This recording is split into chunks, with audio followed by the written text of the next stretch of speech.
Your cake.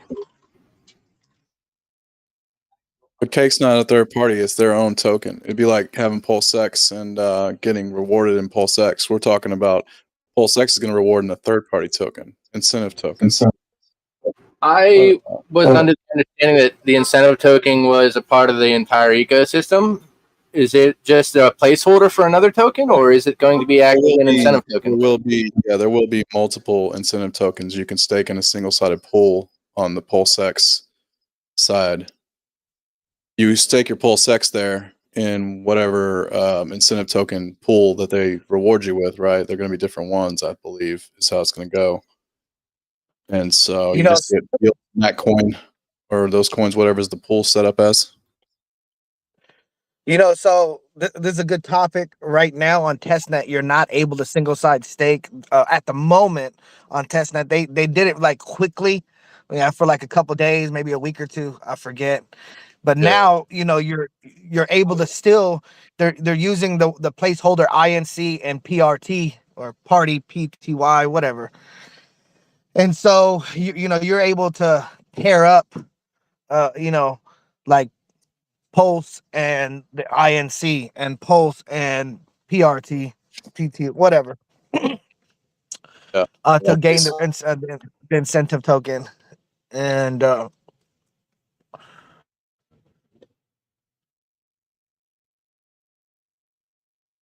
right. I was talking about PulseX. You get the third party token, but the incentive token's different, right? It's going to be one thing. But in the pools with staking PulseX, there's going to be multiple third-party tokens per se that you can stake into and get those different rewards, whatever coin you prefer. But what the incentive token is going to be for the liquidity pools, and it's going to be one certain token, right? Well, that is, in my opinion, the secret sauce, the secret money play, because we don't know, right? He's suggesting, I. We know it's going to be one coin, but they also have that source of third-party tokens. But right. But also you also are receiving that PRT token, party token, and they're referencing it as a third party or whatever. But right. I will not be surprised if everything, if all of it is just turns into just one token. That'd be no, I don't think so. On the account of those the farming with the staking, the PulseX, the third parties participate in that for a reason to get your stakes, and so there are going to be multiple of those for sure, right, Fly Guy? And they got to judge and vote a lot of things in, so there are a lot of sliding parts. But yeah, I hear you. Loves that family. But yeah, the incentive token, is that a Richard Hart project? That's one of his tokens he's going to drum up and surprise with, or is that a third party, or what is that? I'm not clear on that. I know how it works to receive it and gain those rewards, but I'm not clear on how that works. Never.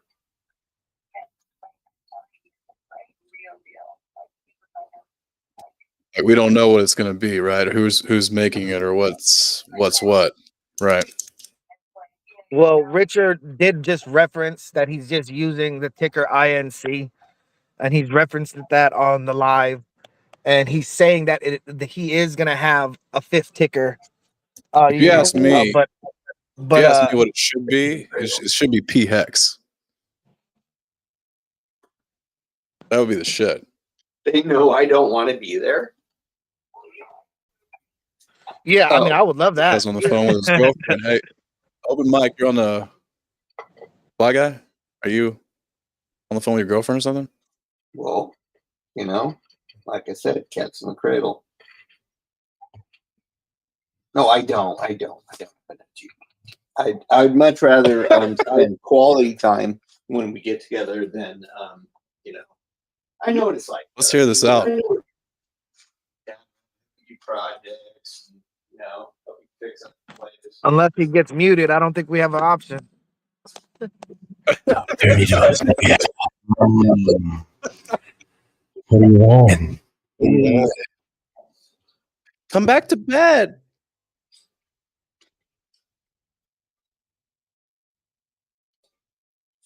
Yeah. Yeah, I have a question. I asked it earlier, so it might. I just want to get another iteration of this. If I can talk over him. The incentive token we get preparing whatever in the farm, right? But if we want to create a pool, PHEX versus EHEX, how are we going to track the metric in which it grows? Someone recommended earlier that you take a screenshot when you first do it because apparently it just inflates your value of your two tokens, and you don't harvest anything from it. Correct me if I'm wrong. Yep.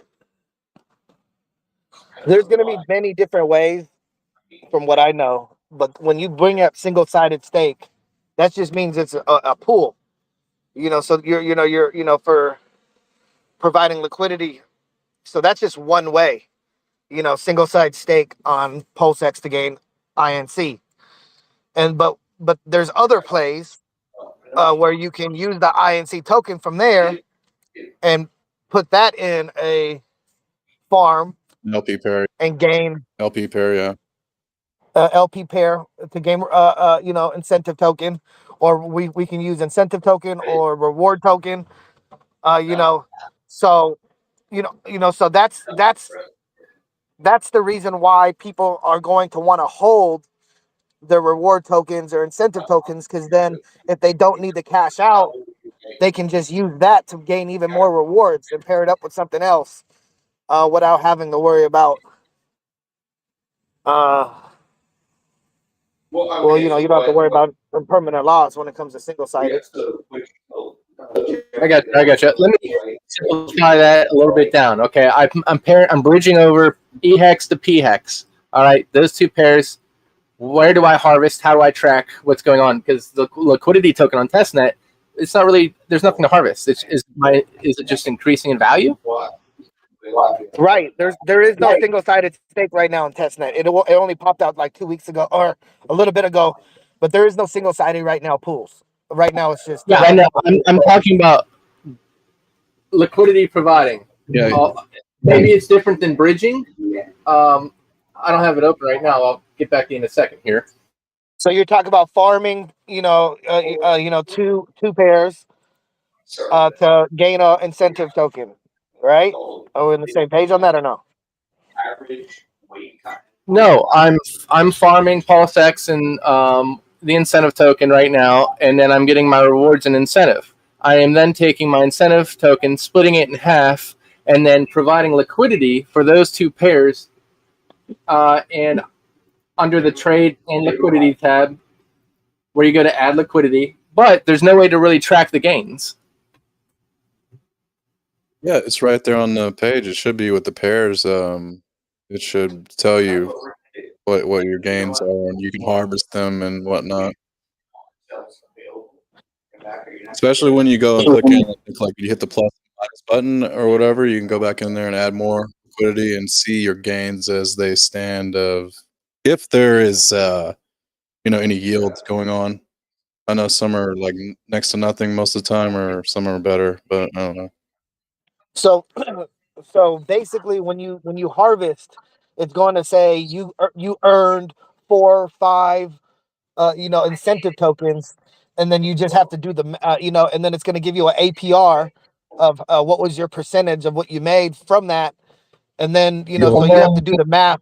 You have to do the math because it's all like, are you doing it daily? Are you doing it weekly? Are you harvesting? But you have to, once you harvest, you're not going to know what you made until you harvest a certain amount, but it tells you what you earned. I think we're on two different things here. On yield farming, yes, you can harvest, but when you go to trade, then go down to liquidity and then add liquidity. I got incentive and I got hex. I can only add or remove. There's no harvest anything. And this is not farming. Yeah, I think you got. Yeah, you got to add the liquidity in the pair first, and you get the LP tokens that you go to, put in the farm. LP token, PLP. Bro, sorry. Say it. Maybe I was interrupting. Yeah, my bad. All right. So whenever I have a liquidity pool, incentive and hex, Where is it paying me? Is it just airdropping me to my wallet in PLP token?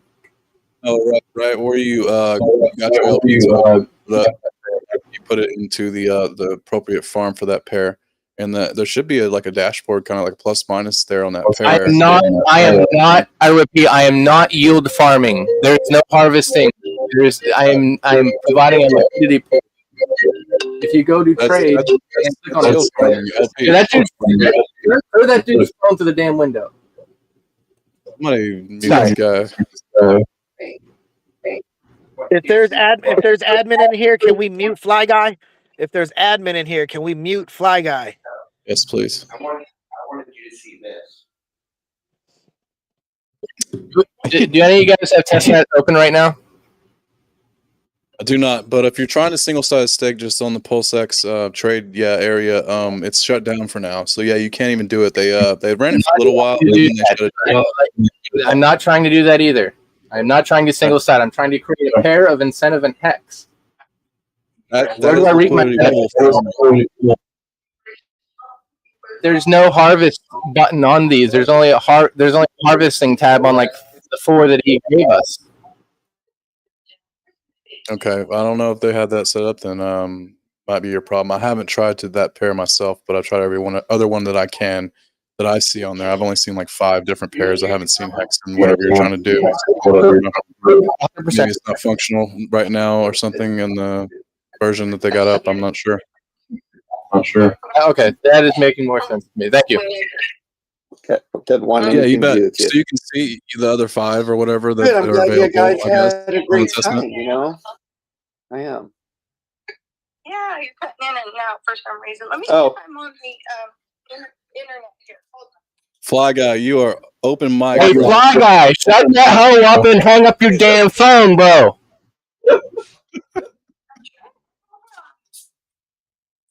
Change your fucking name to Simp, boy. Yeah, Morph. So you see the other pairs that are available on testnet, like 5 of them. Maybe upstairs, so it might be better. I don't know. Maybe it's you. Well, I guarantee it's me. Hey, if I go to his name, I can click and then turn the volume down. Yeah. That's a good idea, actually.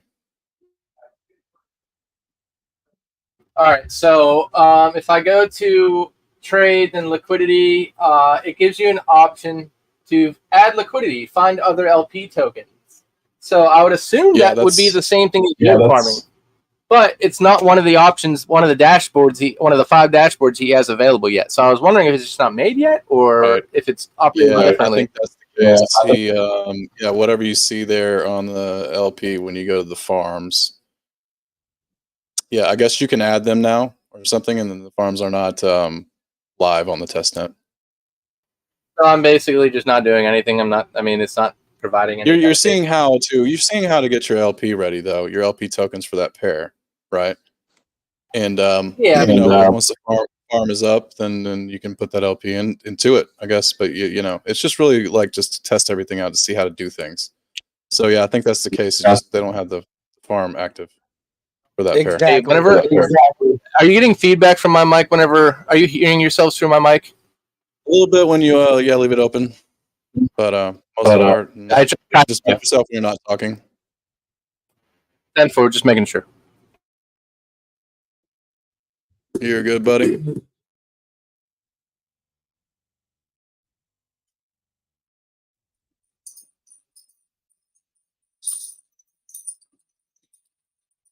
Anyway, hype in the chat. Shout out Super Bowl. Everybody got their hex bags packed yet? Still waiting for another dip. I got it packed. And yes, I'm still waiting for more dips.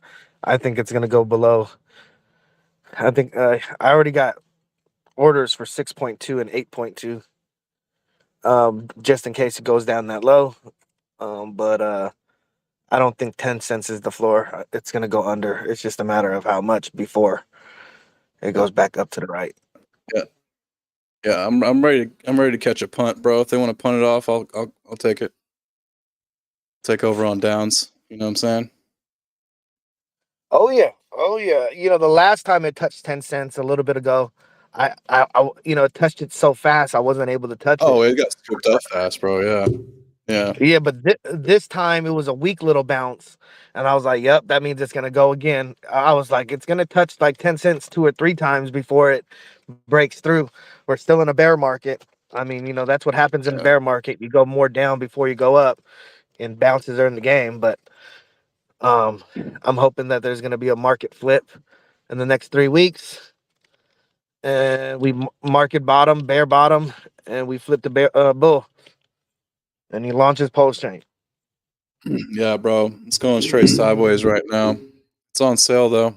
But yeah, I think it could come down a little lower. So just kind of waiting for that punt. The little bit of risk that I'm playing with is I have a little bit of hex here, and I just keep staking and trying to time the release. So I got it for like another 17 days. I got staked, so hopefully I'm probably not going to do it after that, depending on the environment, because I want to have my liquid.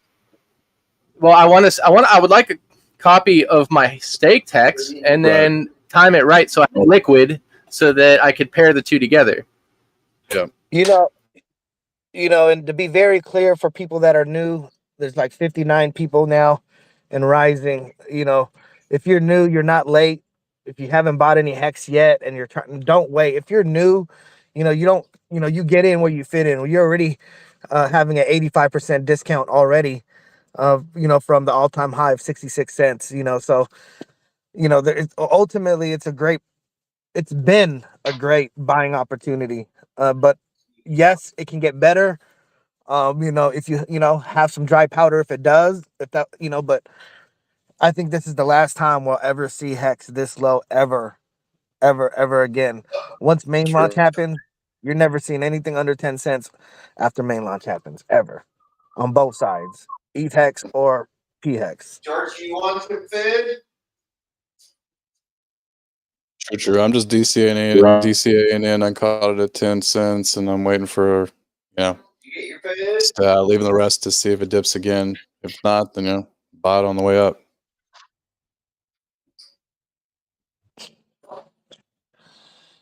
Yep, my last one was 17.5 cents. I was buying on the way up. I'm buying down the way down. My last one was 17.5 cents, and then I just got in on some 10.2, some 10 cents, and I'm like, perfect. I'm just happy. And then I just know that if it does go to 8 or 6, it's just like you're just so lucky. But if it doesn't, no big deal. But Got to if you pack don't those bags understand, before mainnet launch, though. Yeah, no big deal either way, right? no big deal. But at the end of the day, if you're in tune on what's going on, like this is literally your last chance to get some of the biggest discounts ever on Hex, or let alone any crypto project, because we're bottoming out real soon, and it's like we're still going to be red for the next 3 weeks, and but it's a great time to buy. That's the easiest way when you DCA. It's like how far away is it from all-time high, and 75% and above DCA from there is like, man. Yeah, and we're going sideways right now. So, I mean, mainnet's very close, a couple weeks out, maybe 3 at most. So we're going sideways because of that. Everybody's getting delayed a little bit. But, if it does dip, we're gracious. Like I said, we'll catch that punt because it's just a punt, and it's going to the house right after that before mainnet. Everybody's going to get it right at the last second. A lot of people are holding out till that, right? So, yeah, we're not at bad prices at all right now. I'm actually, that's when I scooped it up because it came back down. I got it. I think No, good 12 job, cents man. before Good it ran job, man. up. That's a good one. And that's the play. It's like all about accumulating right now. And it's like, yeah, don't time the market. We get it. We've been in the golden zone, but at the end of the day, whenever you have spare money, but it's timing. It's like in life, energy, like right now, right here today, Hex is at 10 cents and some change. What? You better get on your Pac-Man and accumulate.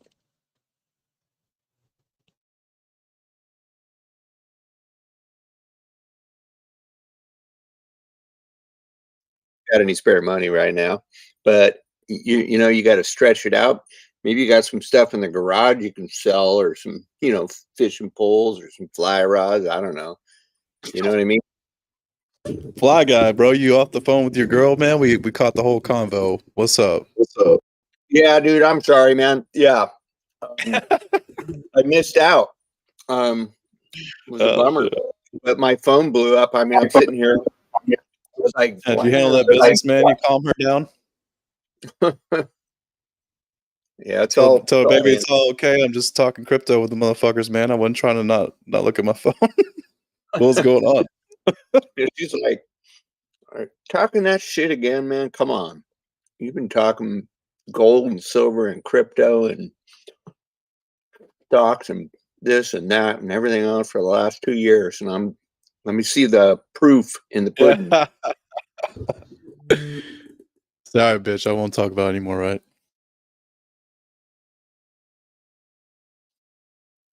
I just told her, you gotta wait, yeah, man. takes you know, time. it's like, you know, you gotta be. Nobody's gonna get anywhere in this crypto without at least 3 years minimum of holding power. Yep. Time in the market's better than time in the market. You can't do it. Like, it don't happen overnight. People that haven't been through it don't understand it. Good luck talking sense. You know, that sounds conservative, but realistically, a year and a half from main launch is just as exciting. But let alone. Oh man. I bet his girlfriend wouldn't try to hear that at all.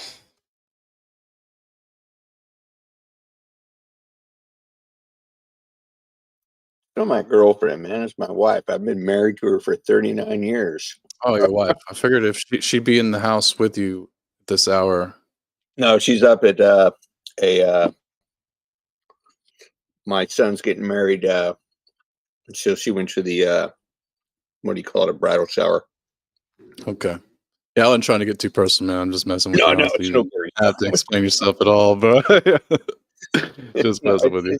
It was funny earlier. You couldn't hear us, but we were cutting up about it. I know. Well, I mean, I had to bail because I was like, shit, man, that was making so much noise, and I know what the mic does when other people are doing it, so I was running. Oh, you're on your phone? Is that what you're on? No, I'm on my desktop, but I got my laptop here and my phone here. Okay. You just had your mic on. And my iPad, right? And so everybody started blasting. So I was like, shit. Hit mute. So I just want to tap back in about, you know, game theory. What percentage of your PulseX bag are you going to single side stake or put in a farming 100. pool or farming? And then the next question is, what percentage of your Pulsechain are you going to delegate? 100. Go ahead. 100, 150, $1.50 on both. Just, I mean, you're gonna hold it, right? Why not stake it? What else are you gonna do with it?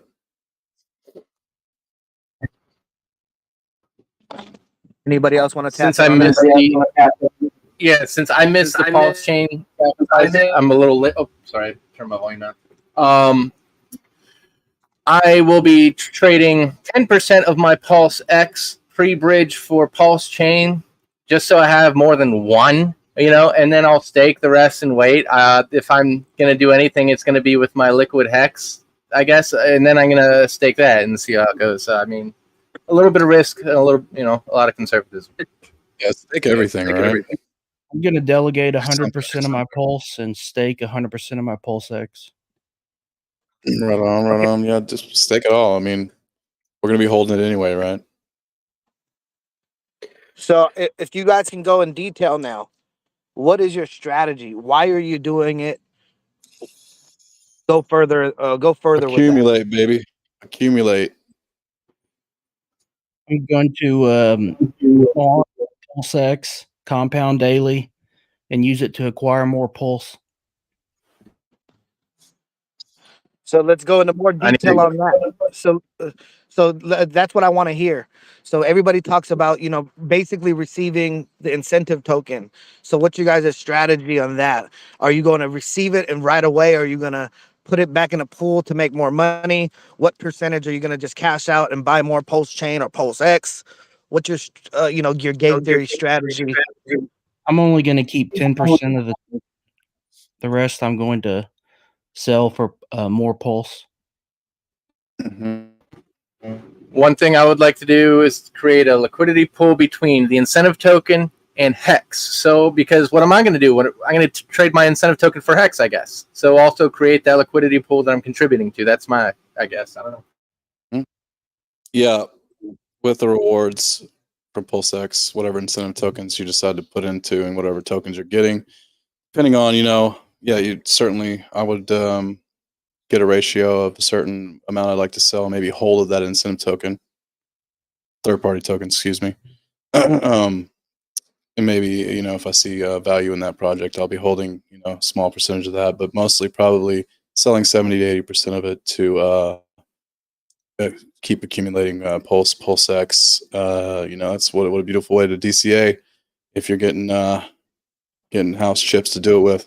All right. Some great comments.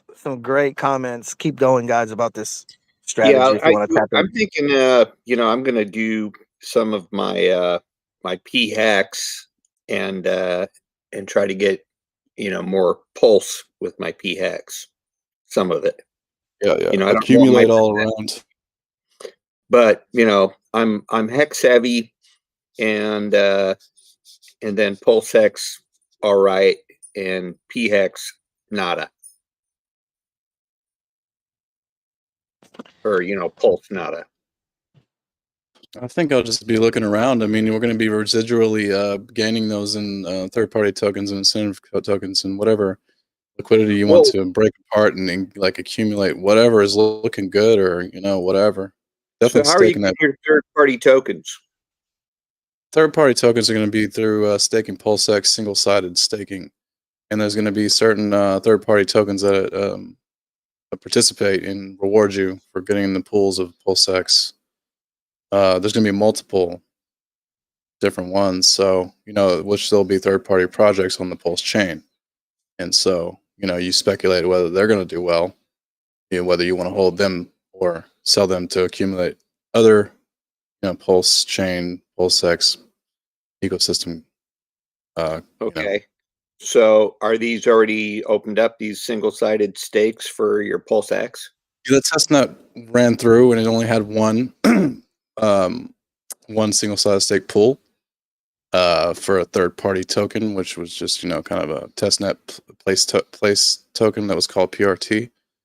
But in full maturity, like I said, there's going to be multiple third-party tokens per se that are different projects being put on the Pulse chain. I also want to make a comment on what he was just saying.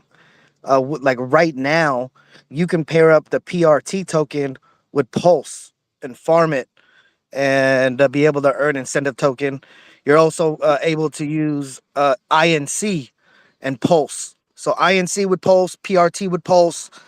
So I've been playing with that on testnet, and so I'm just bringing that up because these incentive token plays, there's many reasons why to accumulate it and or sell it. It's a free for all. That's the reason why. But yeah, go ahead. Yeah. So the PRT, as you see in the farms, is going to be any one of those third-party tokens, and so that you can pair them up in the farms liquidity pairs. PRT to Pulse looks like all of them to Pulse to liquidity farm as well. So it's just showing how the whole thing is going to work in the ecosystem. These third parties are given an incentive to stake PulseX, and you've got the liquidity pools on the trading PulseX exchange, and the liquidity pairs you can farm. So again, another thing to mention, because people don't bring it up, but the incentive token like 5 days ago was like $182.23, for one incentive token. Today I think it was like 160. It lost and went down to like $20. You know, so some people's theory, it's they think it's only going to go down, and some people think it's just going to be like anything else, go down and bear market, up and bull. But there's a good bullish case why to keep it and use it to keep making more money. Yeah, let's Because there talk is about incentive token too, though. Like, no other really fucking liquidity pairs reward you in another token, right? It's great for the the impermanent loss you might get in the farms and liquidity pairs, right? So you're getting this incentive token to kind of offset that variance, right? Is that what we're talking about? And what is the right. incentive token going to be? And Well, what a hell of a thing if it was fucking Pulse HEX. here's the point.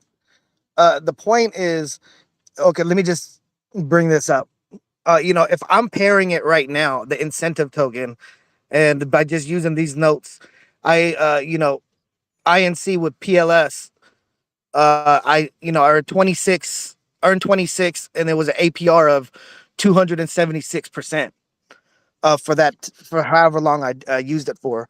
But I say that to say this is the testnet is not showing that there's like good reasons to get good percentages using these incentive coins with a regular coin, or PLS and Hex, meaning that like it's gonna hold value because like you're only pairing it up because you're trying to make money off of it, right? I guess. So why you don't want to pair it up with something where you have that impermanent loss scenario. But yes, you always got to worry about impermanent loss, but you always got to pair it up with something with the somewhat equal value or whatever. Yeah. But that incentive token, I don't think is there another liquidity farm pool, or liquidity farm, I should say, with LPs pairing up two tokens that gives you another token to offset the variance there and reward you. And then also, in turn, allows you to pair that with something else. I don't think of another example. If anybody else does, please let me know. I don't see. That's why I thought it was Pancake Swap, and then they gave Pancake. It was one of those Uniswap. Right now, you just wind up with a permanent loss or a profit, right? When you do anything on those pools, they don't reward you with anything else, do they? Unless it's their own token cake. I can't give the example, but I don't. If somebody else wants to bring it up, but there are examples. Richard Hart brought it up. He brought up one or two, but like every single DEX has an incentive token that's in that ecosystem. Sometimes the original developers don't add it in or something, and then some. Yeah, some but it's do. usually their main token. Like Uniswap has the Uniswap token, and Sushi that one. So PulseX, it's where we're seeing basically with the schematic, it's not going to be PulseX, right? It's going to be an incentive token with something else. Right. So yeah, we can't think of an example for giving something else, right? Yeah. And that's why I brought that up earlier. That was a great question. I want to know that too. If anybody else want to chime in on that. So that's why I don't know. I'm just dreaming, maybe, but if Hex was it, that would be fucking beautiful. But that's kind of. I guess you would say that might be diluting it if it's just given out like that or something. I don't know how that would work, or how it would work with any coin that it is. I don't get it. Yeah, I got a question here. Will T shares be resetting with P HEX, or will it be identical to what it is here? Identical. 10-4. In a per hex basis, identical. Then the minute that it starts, it will diverge.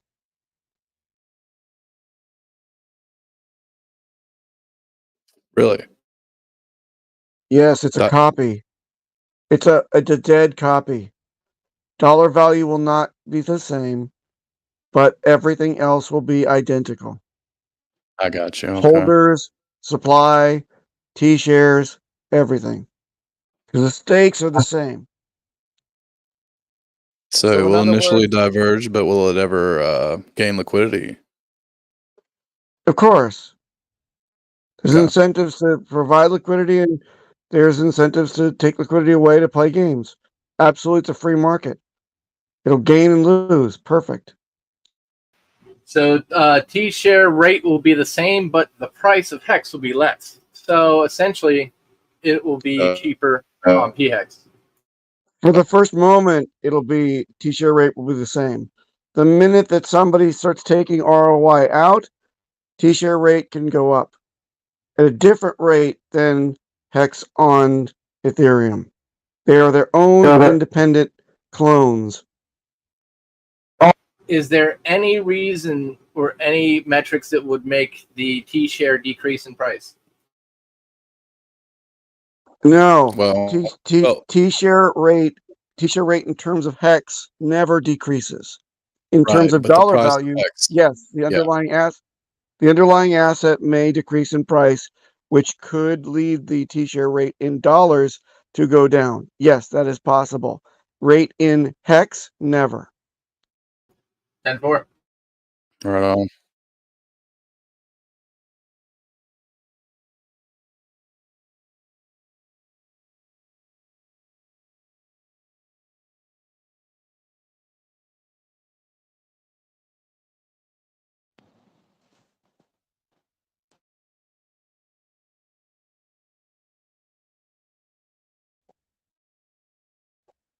Jakinator, I got you. You're muted. Shout Everett, out you in here? Jakinator. You in here, Everett? Shout out to Everett. Hype in Yeah. the chat, Everett. He's new. He's new here. I think he's in here somewhere. Give it up for Everett. Give it up for Jakinator. Give it up for Jakinator. Give it up for Everett. He said his name is Nobody.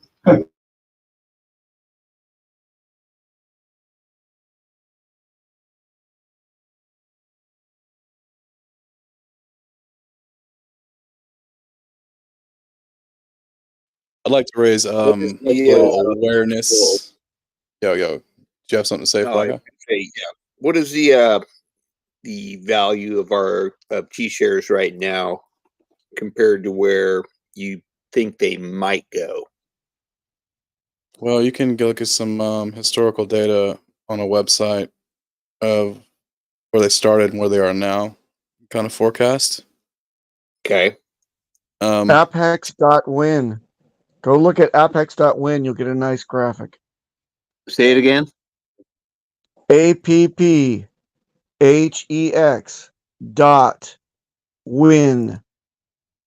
Go check that out under graphs. You'll see the graph of the upward trajectory of the T-share rate. Thanks, Pop. Now we can welcome Everett aboard. What up, Everett? Say some. He's bashful, guys.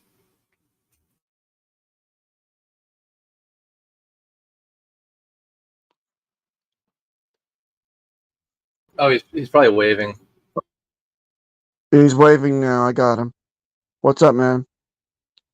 You're unmuted now. Okay, cool. What I miss out on, man? What's going on? A lot of stuff. I was just asking about T-shirts and stuff. Yeah. Yeah, Everett's my boy here. I've been trying to get him on here. He's waiting for it to drop because he watched one YouTube video, but it's all good. So I'm just trying to get him to get his shit on Coinbase so he can get it off Coinbase ASAP so he can get it over to ETH, then blah blah blah, get HEX, blah blah blah. Something like that. Yeah, you gotta get out there in the ecosystem, man, and learn how to work with DeFi networks for sure. Hardware wallet, setting up that correctly, like Papa Boner's video shows everybody. Just using MetaMask to hook your hardware wallet to dummy MetaMask. Get your security right. Know what exchanges to use, trade with, and all that? I got him some free Pulse from freepulse.io, so you can mess around with testnet. Did you ever get on the testnet, Everett? No, I never ended up getting on that. I was looking at yours, but I didn't think it was worth it. Does Everett and Remorph both? Do they both have hardware wallets already? I have a hardware wallet, yeah. No. I don't have a hard wallet. Why nobody? What was that? I'll get them. No, I know I need to get one sooner rather than later. He's very new to crypto, very new. This is step number needs 0. We want him to stay in crypto, right? So get him Everett, you got to get yourself a Trezor 1. Just get one of them ordered now. Get off the chat and order it this instant. We don't want you to get rinsed.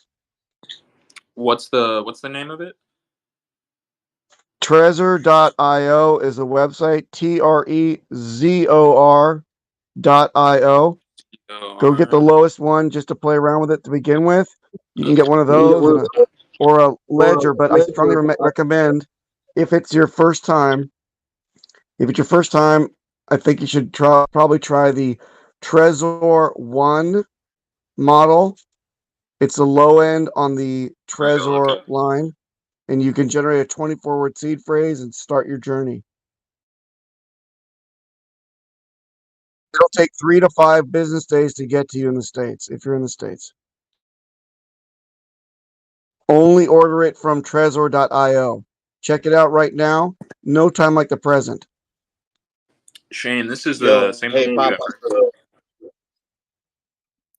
I got a little bit of a dilemma here. I was putting my stuff into my Trezor, right?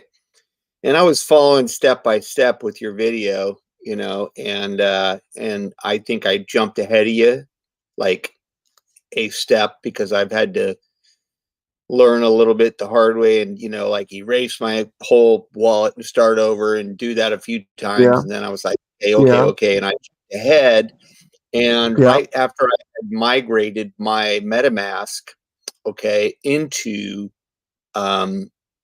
the Trezor with the 12-word seed phrase, I hit hidden wallet instead of the other wallet. And why would you do that when the video says standard wallet? I got it because I had been doing it on the other ones, and I had a hidden wallet phrase, and so all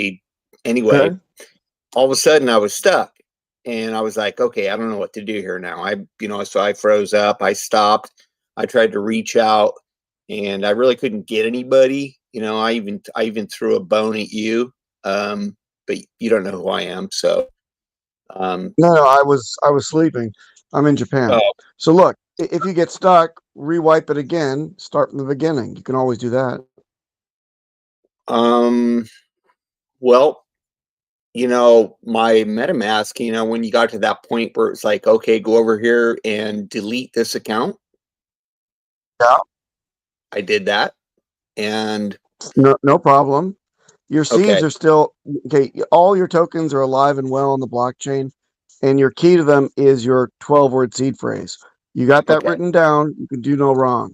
So go and wipe that device, and go back through the process and just select standard wallet. That's all. Yeah, that's where I messed up because, like I said, I got ahead of myself. Thinking bam, bam, bam, bam. I'm already here, and then it was just like, shit, now I can't even see my assets. Yeah, best not to get creative or impatient the first time you're trying to do anything. So in this case, I recommend that you go back, you learned your lesson, your payment for that lesson is a bit of inconvenience to start over again, and just do it. Okay. Thanks. I'm going to do it right now. I'm not even going to wait. I'll talk to you later. Yeah. It's 10 minutes of your time, right? It's no biggie. No, I mean, I've been actually out here. You wouldn't believe how many seed phrases I have written down in front of me here. Like I got, it's ridiculous. So that's fine. Save them all and label them so you know what they all relate to. because you do Right. collect them over time, and you shouldn't be throwing them away. So if you did make them, then label them. Yeah. All right. I appreciate it. Yeah. I just when you're not as computer illiterate, as the rest of the I world. get it. And that's what it's going to be hard to do. Yeah. And that's why it's hard Well, to no. like. I get That's it. how I you get know it. you're We're early. standing by it. We want to hear a positive conclusion from you. So go try it Okay. now and get it done, and then come back here and say it's all done. I'm all good. All right, guys. All right. Yeah, I'll check Fly that. Guy. Yeah, Yeah. I sent you another website to Hex Daily Stats to help you with the historical data on the T-share rates and all that. What is it? I sent you a message, but it is hexdailystats.com. Okay. Thanks, buddy. Yeah, you got it. Later, guys.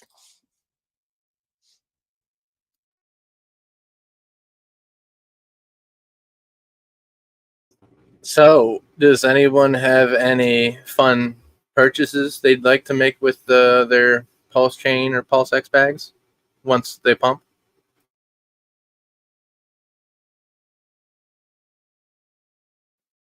I'd really like a Nissan Skyline GTR, but I'm only dreaming for now. Cool. I would like a Stark Varg electric dirt bike and maybe a Cybertruck. I don't know. So That sounds pay for the fun. implant of my canine tooth. So how many X's does your bag have to do in order for you to take profits and do that? It's probably more along the lines of years than X's. I mean, a couple X's for the dirt bike, the Cybertruck. I'm not even going to think about that right now.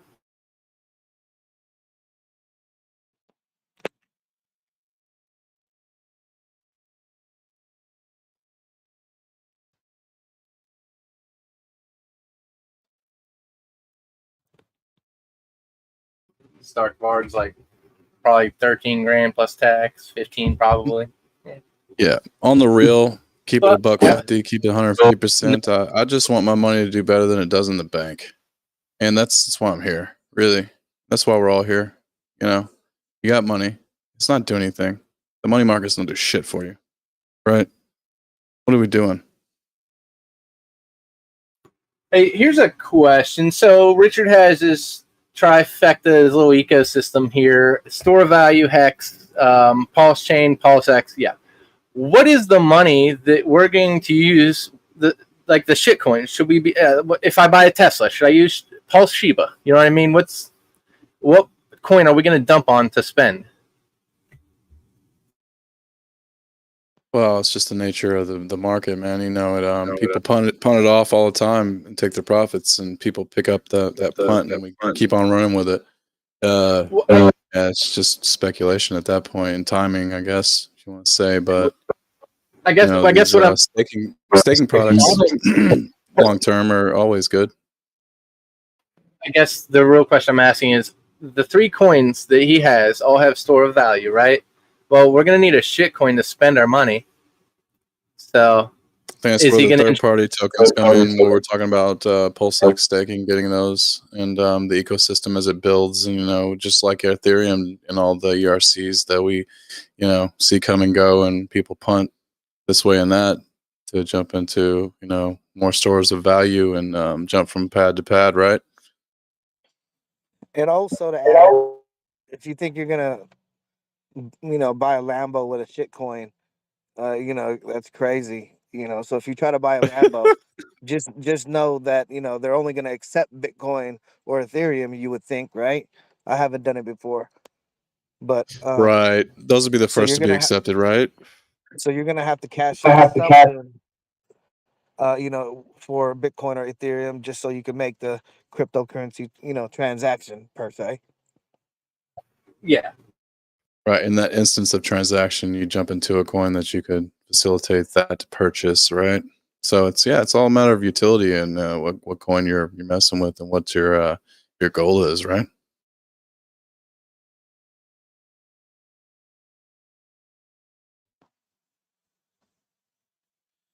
Yep. You're either gonna take profits and put it directly into your bank account, Yeah, you're either holding or your spending. or spending, right? Spending, right? Holding. Auto.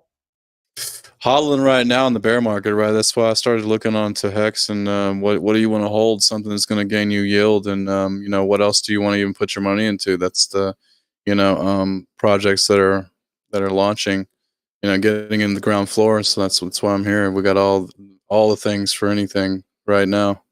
It's beautiful. Hype in the chat.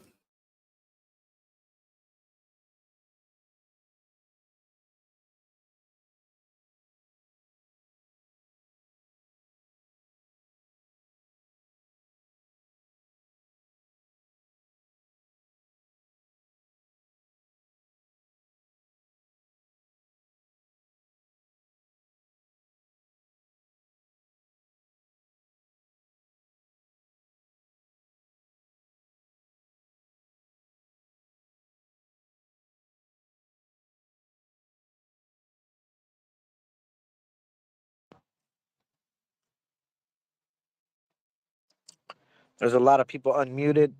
You want to go ahead and ask a question? I have a Keep the time- question. Go. What is Go ahead. Richard? What crypto is Richard using to buy his Lambos and his diamonds and his watches and his toys? It's a great question. I don't He's think I have the using a answer. credit. Yeah, he's using one of them really good credit cards. On credit. Yeah, maybe MX so. Platinum. Maybe so.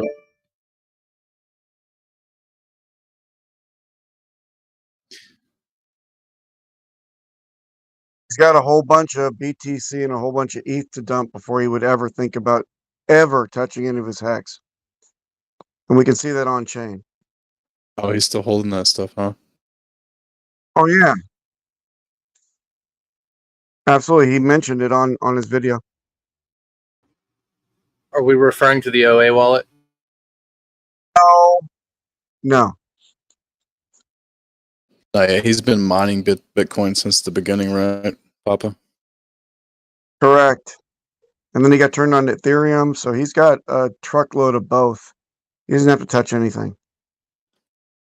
Yeah, keeping his portfolio active, diversified, making moves, taking risks. That's the way to go.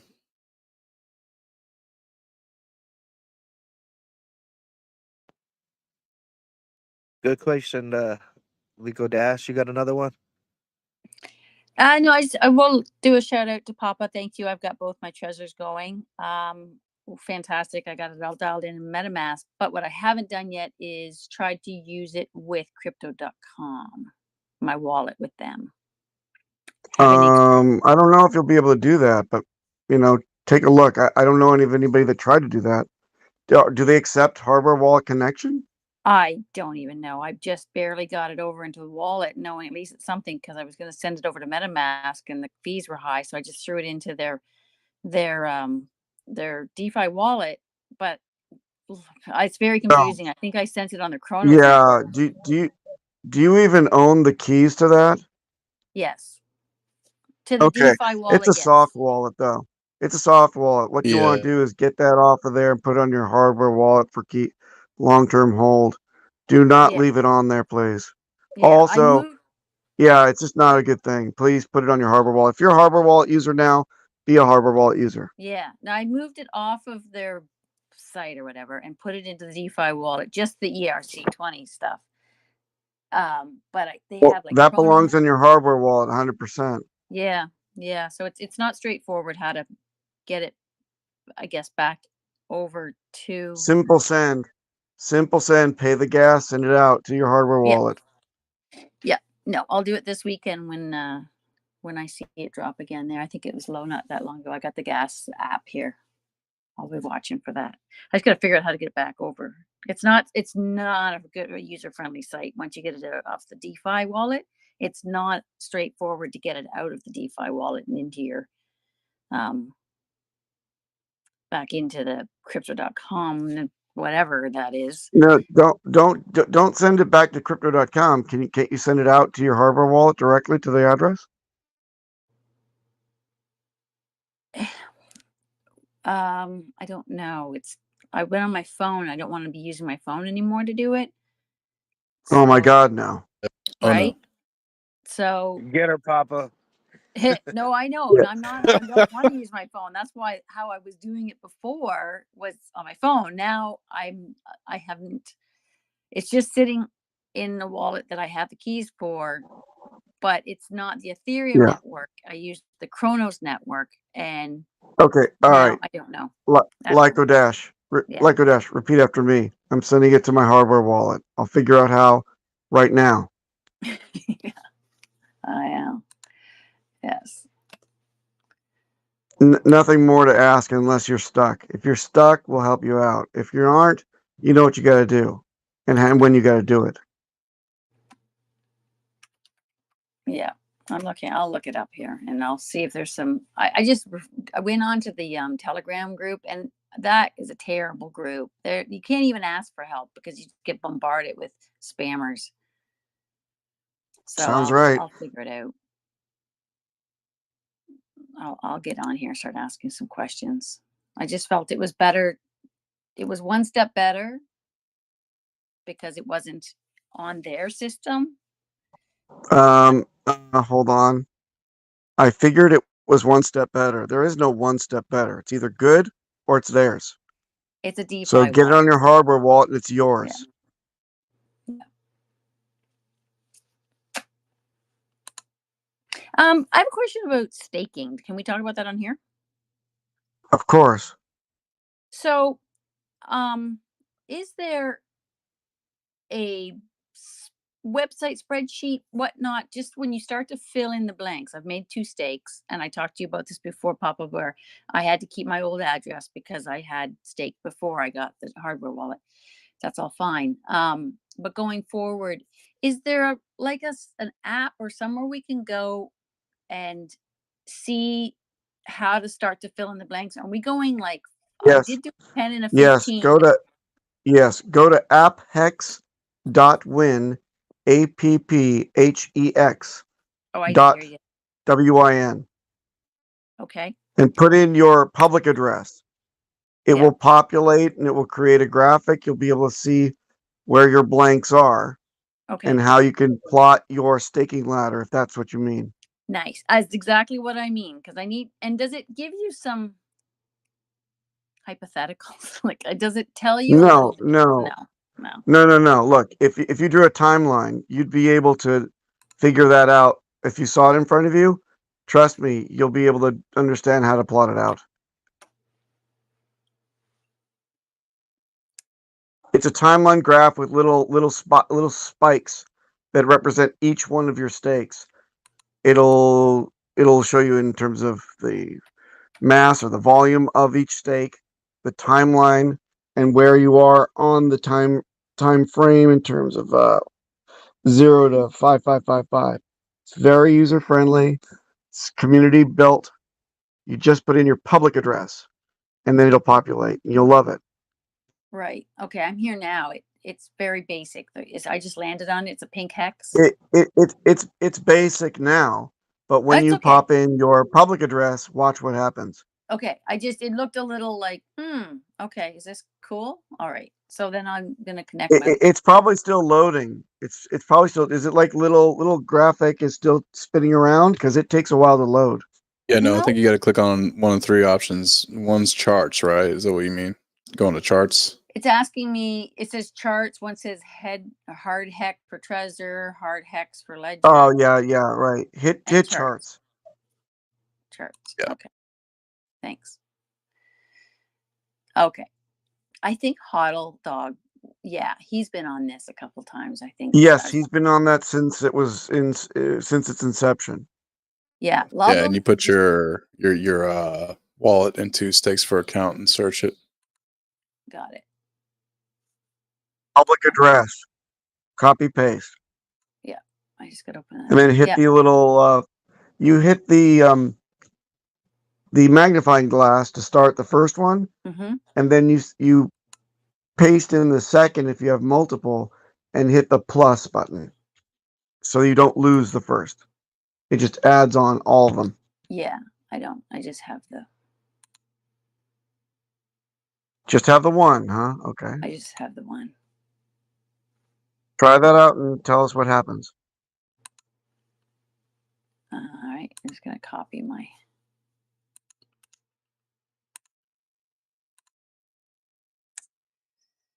But immediately Cool. after this, you're going to go and see Oh, what happened. Me. Look at me on the charts. God. Look at your charts. Look at I'm on it. I'm on there. Exciting, huh? Well, hey, yeah, this is so okay. Cool. So now I can so if you do like a 10-year, 5-year, I mean, obviously those that was a number. So just basically just go out, and if there's a date that I want in the future, I can just go on here and find it. I don't know how many days away it is. No. For that, go to go.hex.com/stake, and you can use the little calendar button when plotting out exactly what day you want. Okay. God, there's so many websites. Yeah, Lycodash. Yeah. You are now what we call technically in this market sidetracked. You're supposed to go and get your goodies off that wallet, send it to your hardware wallet now. I have that open. How do I connect my crypto.com app to my, or no? You don't have to. Wallet. You need to simply do a simple send and pay the gas and get it off of there. Yes. I've never accessed that wallet on my computer though, so that's my next level of curiosity of how do I get I don't care if it's accessing on your computer or your phone. Start to send it. Oh, okay. Well, if I'm going on my phone, I can probably do that real quick. And then wipe it out of your phone when you're done, and you shouldn't use that wallet anymore. Yeah, those wallets from the exchanges are pretty much useless. Like Coinbase put out theirs to like get you out in the DeFi space or out here in the Ethereum, like, you know, decentralized space, but you still have to go like through MetaMask as well or something. But yeah, hardware wallets, send it there first and then use MetaMask there forward. MetaMask as your front end. So you connect your hardware wallet with MetaMask, and that's the recipe.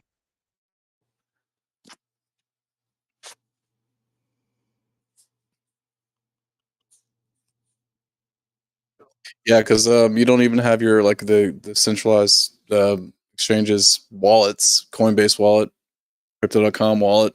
Like you don't even hold custody of your keys there, even still, right? Well, she says she has a seed, so that's okay. Yeah, but still, if something happens there, it's a seed store that is on your local machine, and we don't like that.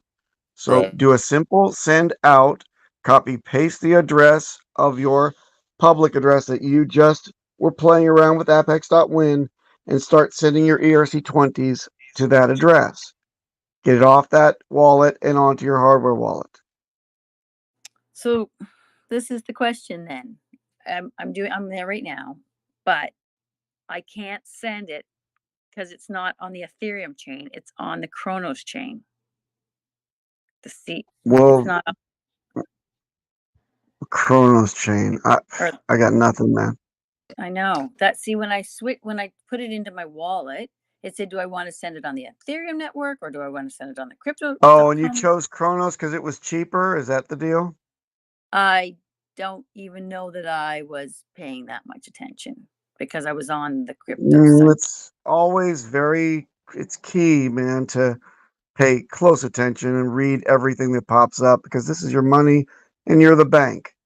So if you didn't pay attention, you thought it was a video game, we could get into a jam. So, all right, now does anybody have any experience here working with a specific crypto.com wallet? Is that the correct wallet that you're using? Yeah, crypto.com.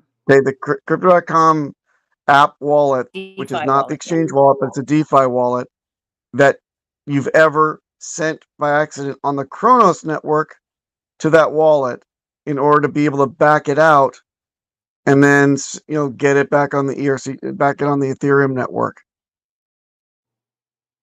Probably means that you're going to have to send it back to the exchange because you know you've got a Kronos compatible wallet there, and then send it via the Ethereum network.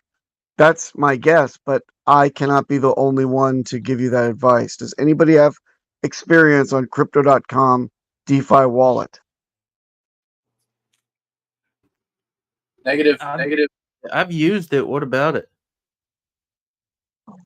Well, it looks like this young lady has sent her funds to her DeFi wallet from the actual Crypto.com exchange to the DeFi wallet, but she selected Kronos network instead of Ethereum network. What is she going to do now? I've never made that mistake. I don't know. Yeah. Yeah. Do you know? So how do you send your? I don't know if you ever have. Like, do you send if you're going to send from your DeFi wallet back over into the exchange? Yeah. Do you see your coins in your wallet? Yeah. Yeah. Can you just go and send them, and then depending on what coins and what network. I guess the easiest way to be sending back to the exchange if you don't know that your wallet supports that certain network's coins. Trezor.io or Trezor wallet supports a certain amount of coins, and Ledger does too. Ledger over Trezor would support like XRP, and Trezor doesn't unless you get the top tier version of the wallet. So, yeah, you don't want to. You don't want to acquiesce to the error. You want to get her on the right track. I'm back on Ethereum, so she can, right. jump over. I wouldn't put a if they're Ethereum Band-Aid over coins, the cancer. Yeah. I have Ethereum in my DeFi wallet. I want to send them back to the exchange, and I don't know how. Okay, I've never we're just sent, talking I've only about sent we're it just talking do about that. Wait, Ethereum. never sent it back. Stop. Lyco Dash. If you have Ethereum in there, that has to be the last asset that you send. Otherwise, you'll landlock all the rest of your assets because it requires Ethereum sometimes for the gas. Now, on Kronos, I don't know. Perhaps you need some other token to function as the gas on that network. I don't know, but I suspect you'll want to send Ethereum last. Sure. Always last. Right. So is that guy on here who has experience with this DeFi wallet? How do you send your tokens back to the exchange?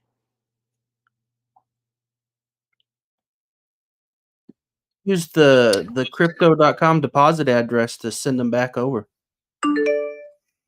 Yep. Whatever coin you're sending, just find your address on the exchange for that coin. Okay. And use that address when you're sending from the wallet. Okay. So go into the exchange. But if we're talking Ethereum coin, I mean, if you got that, whatever you're trying to send to your hardware wallet, you can just send from there. Because, if you send back to exchange, you're paying those Ethereum fees once to the exchange, and then another time, which is cheaper from exchange to wallet.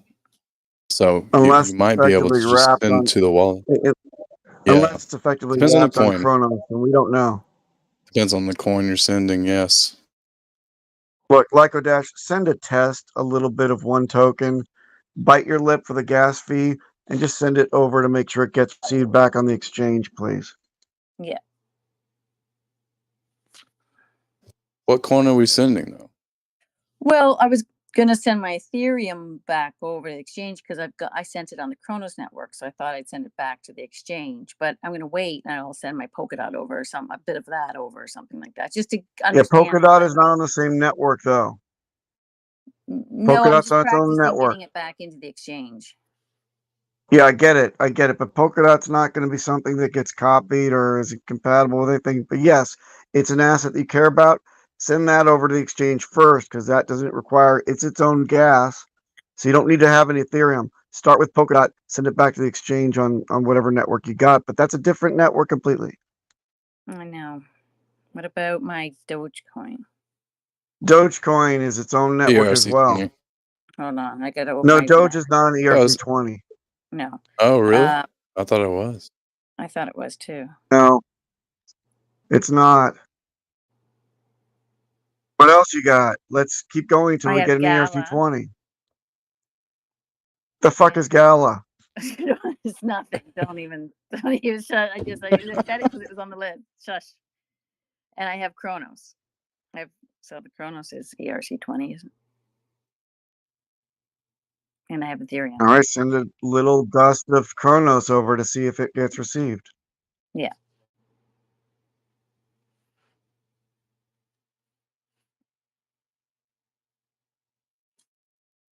Yeah, Gala's not supported on Trezor.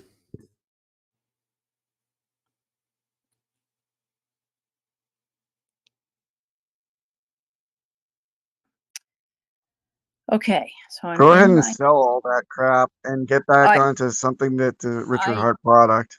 Honestly, I did. I was Yeah. working through it all. I sold my, my ADA and Chain and Link. I have been doing it, but it's just we're not talking a lot. It's just Well, okay. What I've done, I've got a diversified portfolio too, and for you want to set yourself up the best for success on the Pulsechain launch with the ERC20s that are getting copied, right? But there's some coins that I don't want to sell right now because they're down, and you might be at a loss. So those coins I put on a separate hardware wallet, whichever one will be compatible to hold those certain networked coins. Maybe not ERCs, but yeah, hold those still until you're ready to sell them, but position whatever you want to liquidate and get into ERCs to get the copies. Yeah. So where is... Okay, so I'm going to...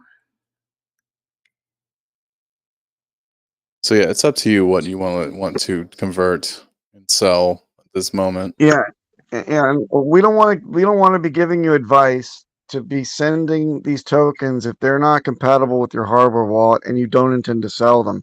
If you don't intend to sell them, they're not compatible with the hardware wallet, leave them be. Yeah, but you Right. should, if you're not don't intend to sell them and you want to hold them, then make sure you got a hardware wallet compatible to hold them, and that's where you should keep them. But if you don't have the hardware wallet to keep them and hold them, then leave them where they're at. Yes. Okay, so the I'm just trying to see here. But just to let you know, you should have them. Anything you hold on the hardware wallet, I think Ledger has some other ones that don't. That's Trezor that doesn't support, and so you might look into holding those on that certain hardware wallet. But anything you hold for security reasons, posture and everything, should be held on a hardware wallet if you can.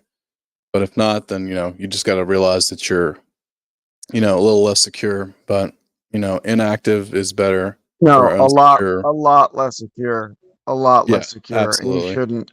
And you should consider if it's not supported on any hardware wallet, why are you in that asset to begin with? Mm-hmm. It's a very Right. exotic asset that you believe is going to moon someday. You're talking like 2017 dream time. Well, So think about getting on board like 100%. Dogecoin is supported on Trezor. Yes, it is. It is. But I'm talking about these other things that you're mentioning that may be difficult. They're on their own networks or they're on, they aren't supported on this and that. They're not ERC20s. Yeah, think about that very, very carefully, whether or not it makes sense to get it onto the exchange and get it onto something that's standard, will be copied, will be able to be sent over to Pulsechain, can actually be staked, can start getting you passive income, can start, be traded for anything else on the brave new world of Pulsechain, and whether or not that means something to you. Well, yeah, no, I'm now that I've gone through the process of, DYOR and been binging on everything about this whole ecosystem. I've moved as much as I could and put it all into this. Okay, so we're just dealing with the sitting- crumbs then. These these Yeah, are the remnants exactly. that you just want Little to. Yeah, bits. I understand. Just little bits that are sitting over there and doing nothing. Yeah. So Well, just blow. Yeah, blow them out. Just yep. Change them to something that is reasonable and you like, that's on the new network. It's an ERC20, and then or add to your bag of if you really want something else. It's absolutely 100% up to you. But I would put them into ERC20s that could be duplicated. Right. Yeah, main goal. Yeah, I think I've got this here. I think I'm figuring this out to get this ETH over to. I'm not going to send it all because, like you said, just to have some for, like, if there's something else I have to get off of here. But for now, Yeah. I think I've got this. Yeah, you may underestimate the ETH that you need. So again, I really think that you should be sending that last. Well, Absolutely. And I will say the exchange is really the only thing I use to grab some extra gas and send it to a wallet that may need it, because the exchange is going to give you way less of a fee to send anything that you need to a wallet, like extra gas, like ETH. You buy some extra ETH and send it cheaply to a wallet, rather, less cheaply than you would from, trying to swap on a decentralized exchange for some ETH and then send somewhere you need to, right? So really the exchange is just your necessary evil to acquire gas and ETH that you need for all these decentralized fees. Or grabbing some tokens easier and send them somewhere you want to send them. right. The exchanges have their utility, is what I'm trying to say. This system, this is okay. Never mind. I got it. I am not. This is so goofy. Yeah, This whole it's complicated. Oh, there's so you got Chronos, you got CRO, and you have ERC20. Those are your three different choices to send, move stuff around in your wallet, and it's like, anyway.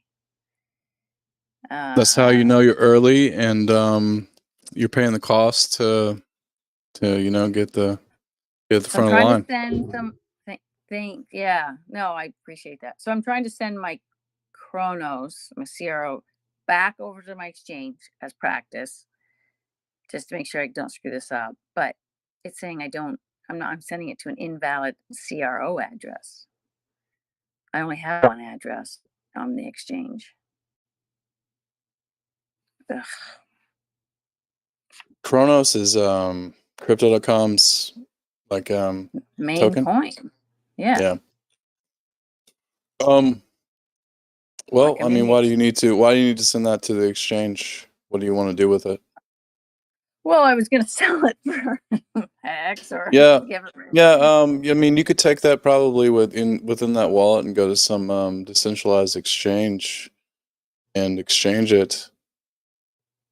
If you want, maybe, I don't know, you have to just weigh out the balance of the fees of, you sending it back to your exchange and then exchanging it for whatever you want and then sending it back to wherever you want, right?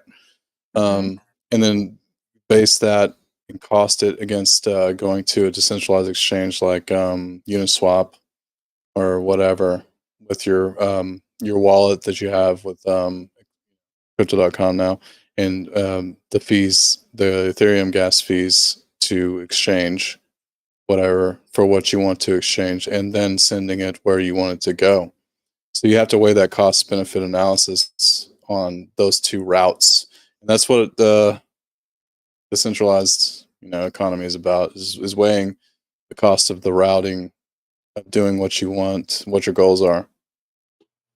Yeah. So your goal is to get your stuff situated and balanced the way you want, being that exchanging the coins that you want into whatever, and then putting them on your hardware wallet where you want them. So Right. you have to weigh the cost benefit analysis there. Right. Yeah. And So let's say, whatever you got on that wallet, just if you can use it on like Uniswap and whatever, and swap into whatever you want, and then go from there to exchange it Or I'll go from there to sending it where you want it. But you might have to do some certain things. You might have to do it on your exchange. I don't know. Well, I can't answer that question. if I can take it off the exchange and put it in my wallet, I should be able to do the reverse. Like, to me, that I'm very baffled. Yeah, you can send it wherever you want. Right. So when you say you put it back in the exchange, you're sending it to the exchange wallet. Exchange wallet that holds your keys, though, that you don't hold. I don't. Your hold my main keys. goal is to get it on your own. Yeah, your main goal is to get it on your own hardware wallets that you hold the keys to. That's So- your main goal of anything you hold that you want to hold. Anything you want to exchange, you want to So if I wanted do it on to exchange. take my CRO and the value of my CRO and Yeah. buy HEX, that's the 99 steps that I'm very Yeah. Okay. So your CRO is on your crypto.com wallet, Yes. DeFi wallet, which you can get that. Yeah. So you have that on the decentralized framework. I think that works with Uniswap. I don't know if that works with Uniswap or anything. Whatever swapping exchange that you can use on the Web3, like these centralized exchanges like PulseX is going to be, like Uniswap is, like PancakeSwap is, like any of these, whatever that wallet you have works, wherever that wallet you have works, go and get HEX from. Guys, I've can got you help you. me with, is it Matcha.com, Uniswap, to use this wallet she has to do what she wants to do? Yeah, so that's what she should do with that. If you aim to swap it with HEX, swap that coin to HEX, then that's the exchange you need to use. You shouldn't send it back to, I have because three there'd be a lot of options. fees it to gives get me. that back to exchange and then back to the wallet you want to hold it on. When I open That's up my your goal. CRO, balance, I guess I have three options. I can Chronos bridge it, I can CRO migration tool, and I can available in DeFi earn. I don't know what that means, but when I hit the CRO migration tool, it says Yeah. migrate your ERC20 CRO to native CRO on crypto.org chain. Yeah, I this don't- might be going into Papa's realm in a I don't think I want migration. to do that. Yeah, from that wallet to a hardware wallet with crypto.com's wallet is the question. But You can, but you're still on the different chain, and you won't be able to do anything with it on the hardware wallet. Yeah. It's on a different chain. You can't see it on MetaMask as the front end, and it's probably not supported on on Trezor Suite. So it may be there, it may be associated with that seed, but you won't be able to do anything with it. I think you got to bridge it back over to the exchange and then change it directly to a ERC20 token and then send it over to the hardware wallet as it is. I wouldn't want to see you migrate that wallet. It's a useless wallet. Exactly. It's already potentially compromised because it's a soft wallet. So you have a 20 forward seed phrase. Don't go backwards. Go forwards. Send that back to the exchange. I think that the bridge is the right idea, and do a little sample of something that was sent over on the Kronos network, which I believe ETH is now bridge. It's now wrapped in that wallet on your Kronos network. So send it back over. It's a little bit of ETH, and select the bridging network. So yeah, that Kronos bridge, the safest, fastest, most secure way to transfer assets to and from Kronos. So I'm going from Kronos beta to You can use change.io. You can use changenow.io. They take Kronos. You can send it there from your wallet. It gives you the to address that you need to send it from your wallet to, and you can swap it into Hex or whatever you would like on Change Now. Hey, Yeah, I was in the impulsive, same situation. impulsive. Hold on, Like hold on. sorry. If she's on the Kronos network, is Kronos the gas? I have no experience in Kronos. What is Yes, the it's gas on Kronos? Who cares? CRO. This is Hex. No. We're trying to help her out, trying to get her into Hex right now. That's why we care. We don't want her to get landlocked. So Papa, I'm on. Hold on, I'm on ChangeNow.io right now. The only crow they take is the ERC20 version. It looks like. Right, which I don't have. Right. It's in the. It's stuck in my wallet under the. I think I'd get off of that crypto.com wallet. Those are dumb and useless. So yeah, the cheapest way and most secure. So again, just trying to get this Kronos or to get my CRO back into the exchange and then sell it or make it into the ERC20 so then I can turn it into Ethereum or turn it into Hex. Like I don't know how many 19 steps there are to get this thing to turn into Hex. Yeah, your goals go to Hex and then go to Trying to Harbor get to Wallet, Hex right? from where I'm at right now. And I'm on the island of CRO and I've got some CRO. Right now, I also have ETH, but right now I'm just trying to get this CRO turned into Hex. It sounds like you can use the Kronos bridge to go from where you're at to the ERC20 version, and then you should be able to swap that using ChangeNow.io directly for Hex. 2 steps.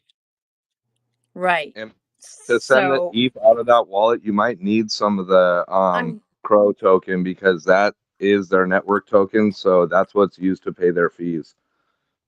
Yeah, that was my fear, is that she would do away with all of her Crow and she wouldn't have any gas. So send that last. So don't sell this. Okay, so do the ETH first then. No.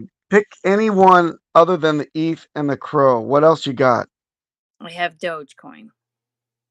All right. Well, that's wrap Doge. So just send a little bit over back to the net, send it back to the exchange, a bit of it. Send it over. See if your Kronos got deducted. You'll know then which one is the gas, either the ETH or the Crow. And that way you'll know that it got over the bridge, unwrapped, back on the network. That's the one I would send. Tiny bit of Doge, send it over the bridge back to the exchange wallet, and I would do that now.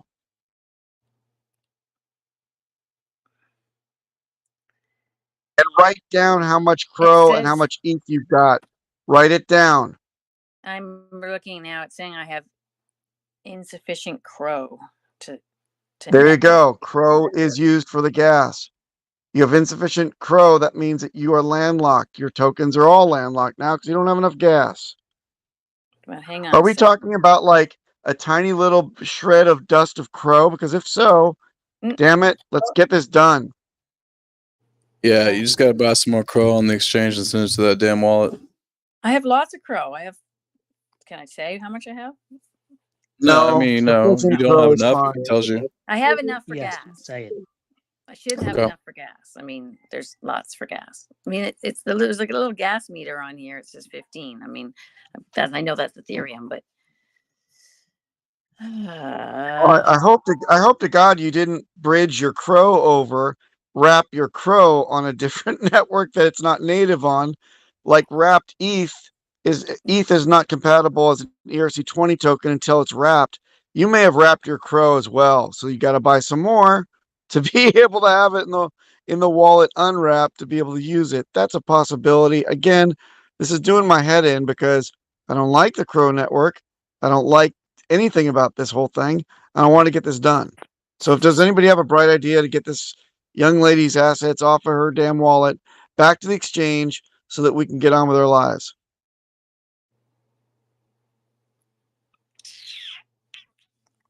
Have you tried sending less than the maximum amount? Yeah, Is I it just Crow did. you're trying to send? Okay. No, I was just trying to send the Dogecoin. Oh. because See, I that don't was I've experienced with Crow, but not the Doge on the Crow network. well. I didn't want to send any of the Crow because, like everyone's saying, I should have enough for gas fees. But I'm not sending anything if it's going to eat up that much gas, because that I have enough in here. And if it's saying I don't have enough, well, then I'm not sending it because that's too much. Try And I sending think a tiny bit of ETH. Tiny bit of ETH next. Okay. You get the same alert. Just hang on a second because I have to switch it from Ethereum to CRC20.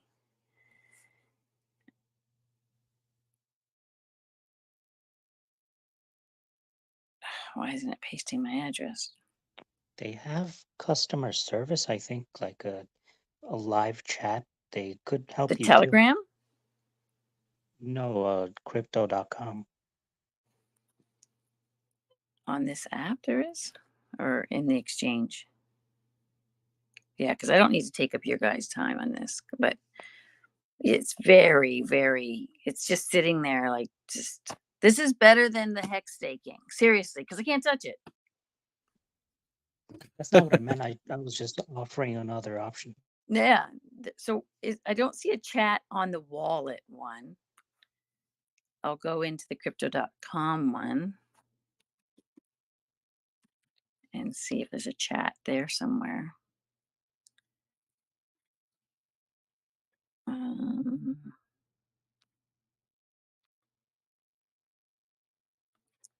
So you got Doge, you got CRO. Anything else on this wallet you want to get off to a secure wallet? Everything that's in this wallet, I have CRO, I have Gala, I have ETH, I have DOT, I have Doge. Gotcha.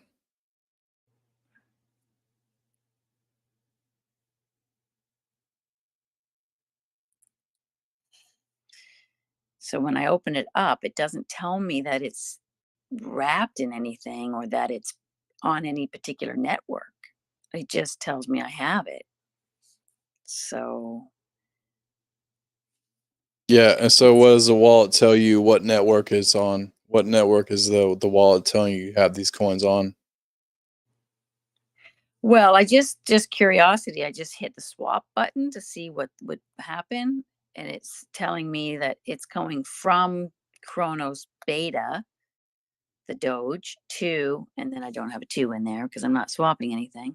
But I was just curious. It just came up as Chronos Beta. I don't even know what that means. Yeah, I'm not familiar with the wallet, Yeah, don't even, yeah.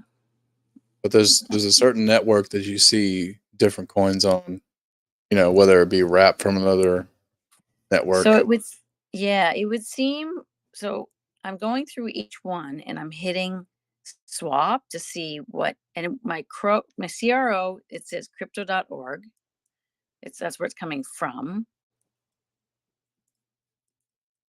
And then when I go back into it and I hit Gala and I hit swap,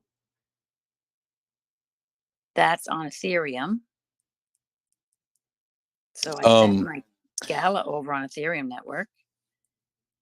I mean, yeah, my Gala's on the Ethereum network, so I could send that back. Let me see if I can send that. Where are you talking about? You're talking about swapping. What domain, website are you at? In the wallet itself. On the wallet itself. Just like in MetaMask, you can swap. Yeah, yeah, but can you go to the network and the wallet, see where you're at, like Ethereum, or is it something else? Yeah.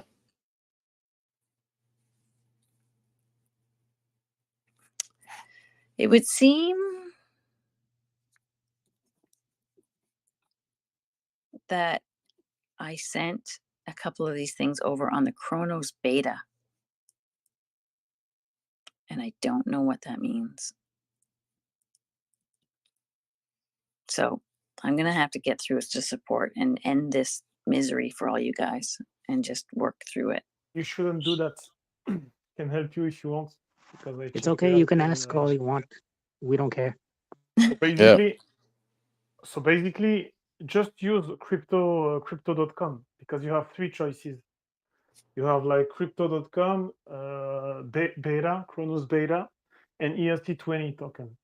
Mm-hmm. You should choose crypto.com because that's the cheapest way of sending back your crow. Then you send your crow to your crow wallet on the coin exchange, and over there, then you can swap them. And then I from already there, you can do whatever you want. So I already Once it- sent Yeah. from my crypto.com to my wallet, but it would seem I chose in some cases, like the gala, I sent it on the Ethereum network, but in my CRO, I sent it on the crypto.org for network, and then my DOT I sent on the Chronos beta. So there's three Okay. different ways to send your tokens from crypto.com. Yeah, so to she's the got wallet. crypto.com wallet, safe trade, just so you know. She's got the wallet. Now I got to send them back to the exchange. So I just got to, I think I just need to, I'm just writing them all down, and I need to send them back to the exchange using the way I sent them to the wallet. Of course, but do you know the Crow tokens? Yeah. On your DeFi wallet, crypto.com DeFi wallet. Yes. On which blockchain they are sitting right now? It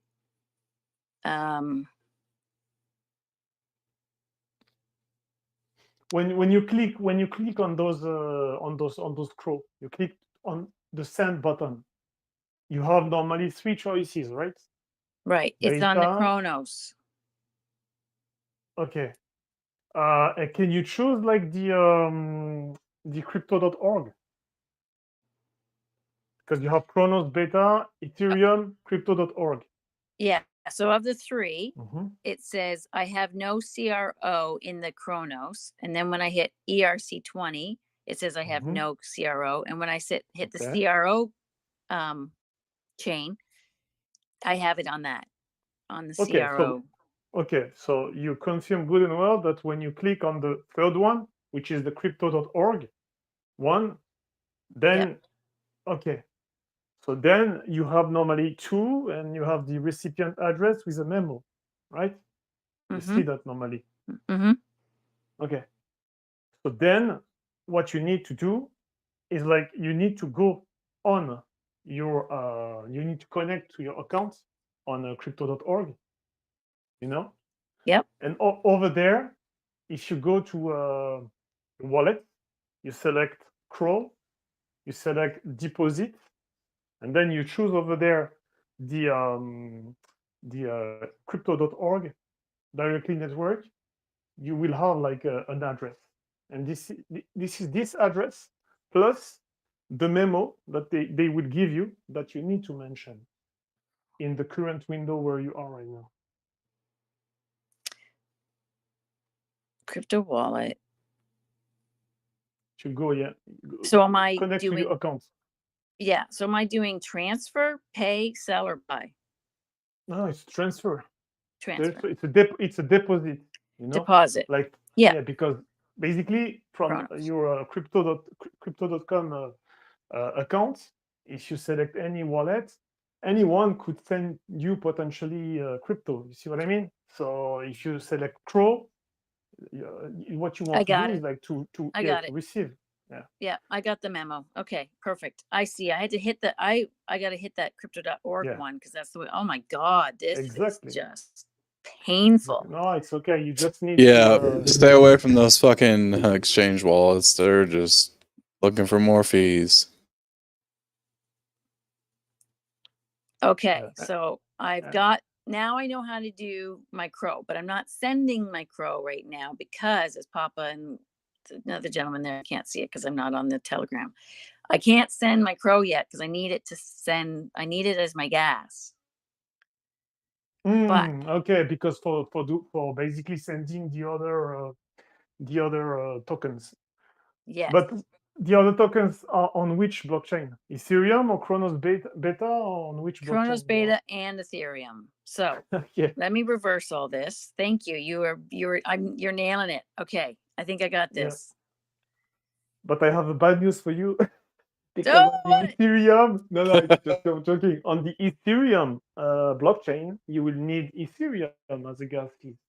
Of course. my Ethereum's See what I mean? not on. My Ethereum's stuck on the Chronos, though. Okay. On Chronos, you probably need something, but on the Ethereum blockchain, you will need ETH if you want to send it. Yeah, send them you're back right. So I'm not going to to send my anywhere. ETH. Okay. Mhm. Oh shit. So what? Oh, so we're really got myself in a corner, don't I? See, now we know what the exchanges are good for. They're good for accumulating what you want and swapping for what you want, and then sending to the hardware wallet. You never want to use this exchange wallet, so they just they get more fees and stuff. So wait a second. The guy who was talking about changenow.io. Mm-hmm. If I use that Yeah. and I use that to take out my Ethereum from here, that should work. Well, you tell us changenow.io where to send what you're swapping for. So sometimes it's good to like buy something you want to exchange and then send to changenow.io and have them send it somewhere else for what you send. That makes sense. Mm-hmm. So from exchange to sending to hardware wallet, you buy something, on exchange. And you go in to change now, and you're like, I want to exchange this, but you send them something from some other wallet, and then you give them another address to send it to. You might, save some fees there. And on changenow.io, I know swapping Ethereum into Hex is not a good exchange rate at all. Okay. Right. So you got to weigh out the cost benefit analysis. It's a lot better if you're going to swap on changenow.io. If you're able to get that back to your exchange and swap it to Stellar Lumens XLM, if you send that to changenow.io, that's a good rate to get Hex with. And there's no gas fee. It's free to send. Yeah. So that's the strategy to get your stuff that you want to put into Hex on your exchange and then swap through there to your hardware wallet. Yes. So when we finally figure out how to get the stuff off my wallet and I get it back over to the exchange and then I swap it for XLM. XLM to send to to changenow.io is a good strategy to get it to your hardware wallet where you actually want it to go. Yeah. Right. Yeah, I hear the XLM send fee to changenow.io is pretty cheap compared to just swapping and all the fees associated with sending back and forth and transaction fees. Right. From exchange to change now to have them send to your hardware wallet, is advantageous, but it's a lot to calculate and yeah. So it sounds like we had some good questions, good answers. If we answered your question like Odash. Yep. Well, I know I can get my crow off there. I've got that 100% down. I'm not going to be able to get that off of there. I'll work through the rest of it just based on now I know what buttons to push over on the exchange in order to get the right address / memo if needed, and then go back over to the wallet and make sure I'm talking the same language. Sweet. Yeah, the main goal is security and get it on a hardware wallet. And then the second goal is the cheapest fees to do that. And of course security in between there. So I think you've got a full understanding of what it's going to take, what you should do in your certain situation. So yeah. Great comments. Do you have another question by chance? No. Or do you want to? Awesome. Does anybody want to take the floor? There's a lot of people that's unmuted. Want to ask a question or raise your hand, and hopefully you get lucky and somebody might unmute you.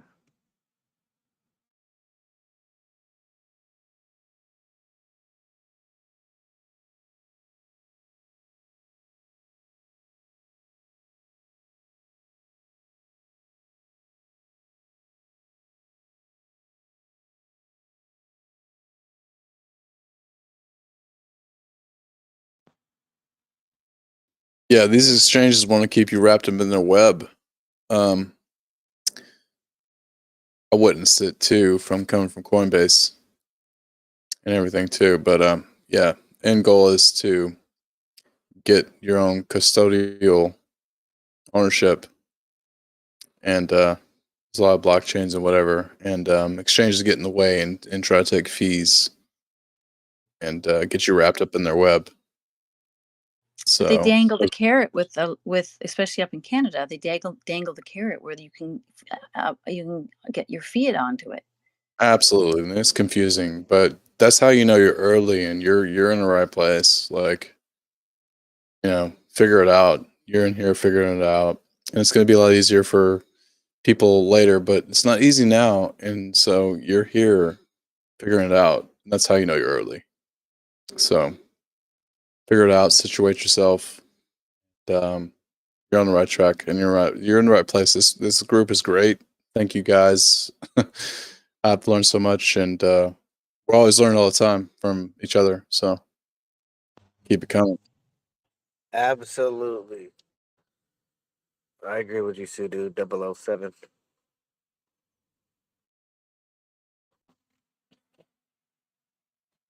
Again, somebody want to take the floor? New question, new people. There's definitely a good amount of unmuted people here. Take the floor, ask a question by chance.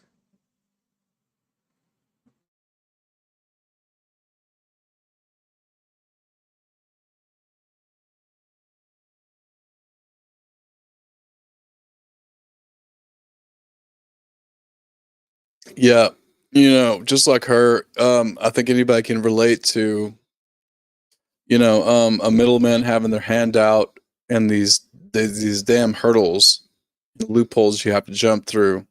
But the end goal is having sole custody of your funds and your wallet and your things, and how to jump across this ecosystem. And exchanges will only offer certain coins to be traded, and you can acquire, but you have to jump across that and have custodial ownership of your assets, and you have to know how to navigate these ecosystems to acquire what you want and position yourself and secure yourself in this, and they gatekeep that, and they want you to be trading the stuff, and they want you to be using their wallets that accrue fees and this and that and everything else. But the whole dream and the whole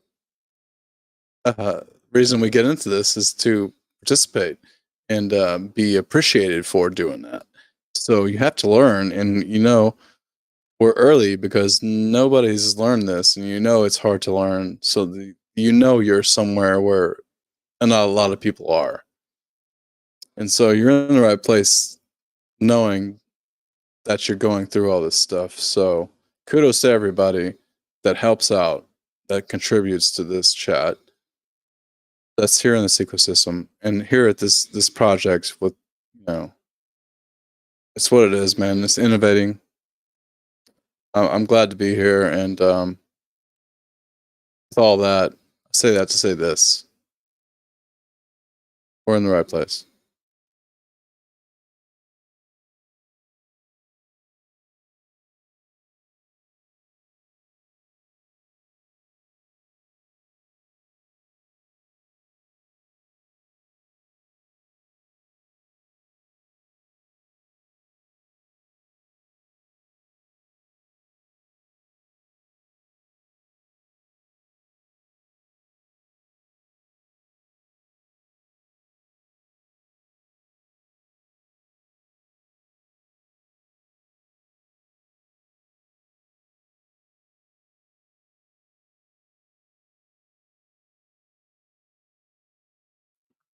Anybody ever told you sound like Funding Jim? Sound like funding who? Funding Jim. Funding Jim. Funding Jim? No, I had to look that up or something. What do you mean? Who's that? A Hexakin. Okay. Well, I'm honored then, I guess, because I'm new. I only heard about Hex probably 2 months ago, man. I've been looking for that project. I've been looking for that one that I could get. Well, I mean, Hex, I'm kind of late on that, but I'm looking for that project pre-launch. And, PulseX has done everything for Ethereum and everything it's lacking, improving upon and all that. And, you always look at those projects that jump off and you're like, I wish I'd known about that project when it launched, pre-ICO and all that. Not a Hex game, man, but I Studio, just got here. Just got here like did 2 you months invest ago. in Hex yet? Yeah. You I'm accumulating Hex because, of course, for the copy and everything. then you're a But, Hex. but yeah, so you can call me Hexkin, but I'm a late Hexkin, I guess. Well, I just simply want to disagree. You're not late. It's still young. Yeah. Hex You're is not pretty late, viral. accumulate. They ain't too late. No, for real. I mean, no, for real. It's on some real shit. I It feel you. sounds funny and all, but on some real shit, you're not late. I mean, it's like You're right. pound for pound. Hex is still number one highest appreciating asset, pound for pound. Until somebody dethrones it.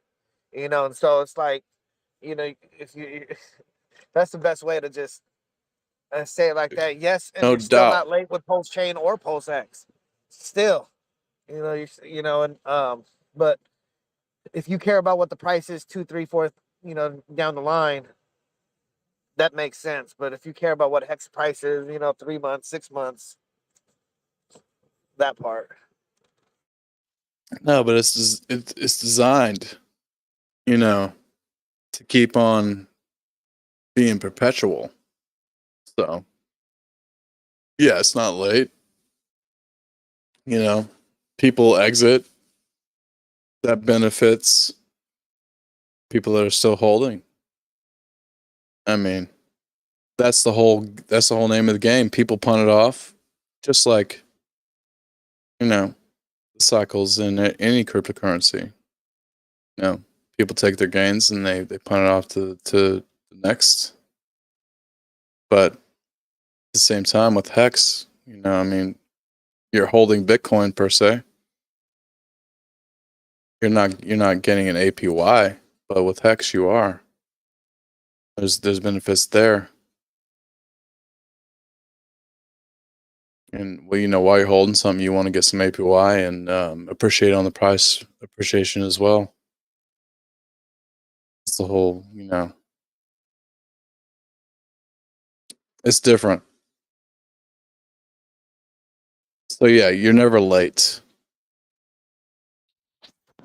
You're only catching the punts.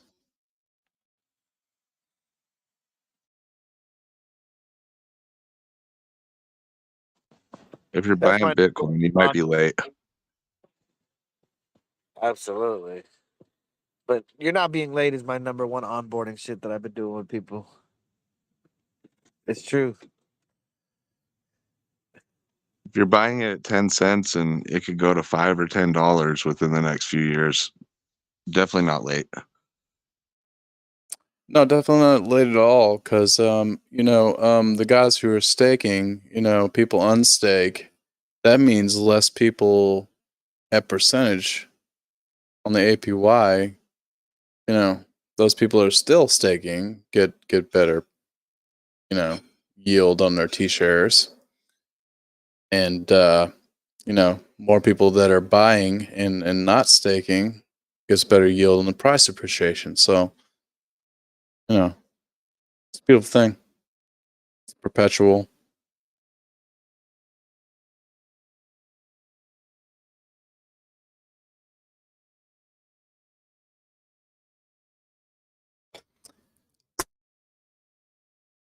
And not only that, it just appreciates the whole any project on Ethereum that has fees associated with it. Hey, we got more projects coming out to fill that gap of expense. Pulsechain, PulseX, and then incentivizing all those liquidity tokens to be staked and earn rewards as well. To this project's going to get liquidity too, and run up just the same as it has incentives to. Yeah.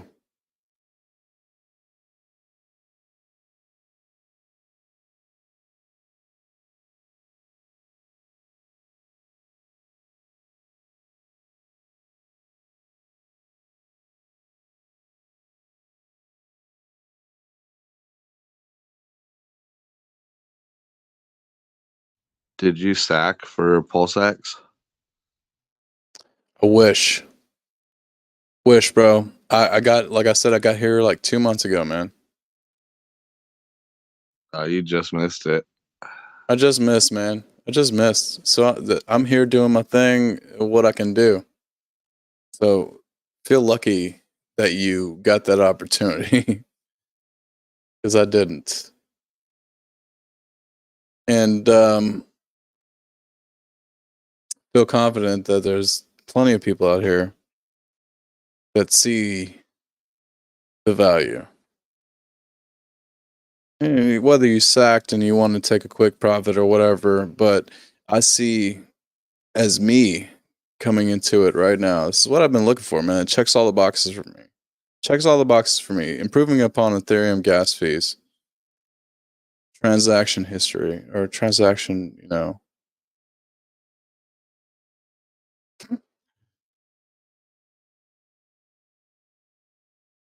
transaction speed. I'm sorry. Everything that improves, like that's what needs to be done. Throughput, cost, benefit analysis. doesn't And ruin the staking and everything. It checks all the boxes for me to improve upon a layer 1 or anything. Like it's doing the things that incentivize the users. So what's your plan to get in? Are you buying on day one? Are you swapping some ERC20s? What's your plan? Well, I've got ERC20s already. I want those copies, right? I accumulating hex for that copy until mainnet launch, and then of course, only way for me that has it sacrificed is to swap pre-bridge or after bridge. So that's the question. After bridge, you're going to compare it to like Ethereum, pre-ICO. Want to DCA into that, have some dry powder. I want to get some copies, but I also want to dry powder, invest in those things.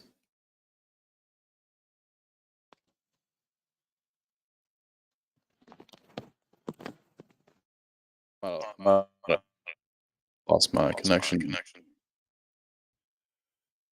Hey, so dude, love having you on here, brother. You've only been here for a couple months.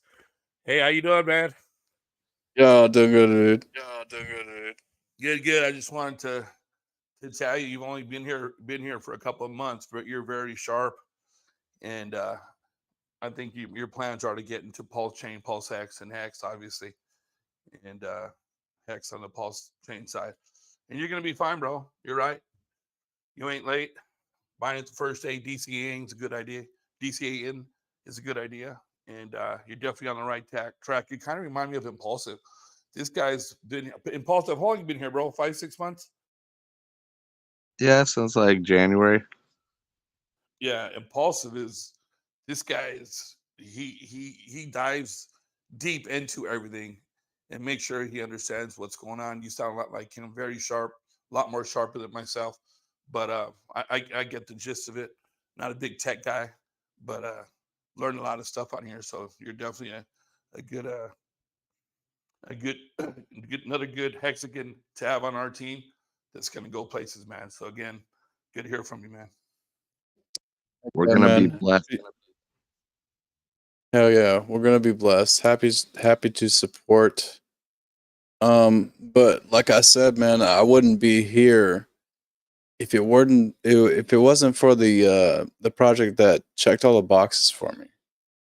Like, I got into crypto, yeah, you know, we go with the top 20, we go with top 15, we diversify, we'll get out there in DeFi, we see where we want to put our money for long term, all that stuff, you know, yield generating things, not just like looking for price appreciation, but this thing checks all the boxes, man. You know, we want to be on somewhere where we can trade our things for cheap. We don't want to be the gas fees, this, that, the other thing. And so that's why I'm here, man. Somebody put me on it, and this dude is doing more than anybody. I have all faith in it. And now I have no doubt that I'm in the right place. And yeah, everybody here, man, is awesome and understands the same thing too. And to understand that and to even be here, you guys ought to know. Like, I mean, you're somewhere else. Like, I mean, you know, to be sharp is one thing, but to be here is another. I think that when people like you get a gist of what we're doing, it's going to be an easy transition for them. It is, but right now it's not, because it's so hard to transition to be understanding this. So give yourself some credit and everybody else. Like, we're here for a reason too, because we realize something. It feels really good to be in the right place at the right time. It is, and I look at all these charts, man. You know, that's what I was saying. Well, like, it checks all the boxes. Like, I've been researching a lot of projects that have jumped off and been successful, and I'd be like, I wish I was there at the beginning of this chart. Like, what does it take to do this and be there? And you gotta put in time and homework and research and see what these other projects have failed to perfect. And, well, I mean, any project, any breakthrough technology, you're going to see them make mistakes, and the successful one will improve upon those. And that's what I was looking for, the improvements. And we got we have the best we got them battle all. test. Yeah, you're right. Checking all the boxes, dude. That's why I'm here. So, Hey, so dude, did you see what the average over the first 365 days with the other Sushi Swap and Uniswap and some of those other dexes did? I'm sure you probably seen that chart as well, didn't you? yeah, I've seen all that. Yeah, I think it's an average of 500x in a year. Yeah, they've done huge things. They've done huge things. Exactly. Okay, but we're doing, like, when you look down under the hood and seeing what they're dealing with, like, you're dealing with a network like Ethereum, huge gas fees as well, Exactly. and not having cheap gas fees as well, And not which would having mean more volume. Yep. And then also got other stuff going on, like they don't have our community, bro. Don't have community. That don't have incentive tokens as well in the ecosystem. Like, I just think so much more. Just on the first point of fixing the first problems with Ethereum, the gas fees, running transactions, and the speed. I don't know if Ethereum's going to try to do that, but just on that alone, it's going to drive a lot of volume. And so it's gonna be huge in the first get-go anyway. And it being at the ground floor of a project that is doing that and fixing things that were wrong for the people that are out here trying to do what this thing was designed to do in the first place. It's huge. So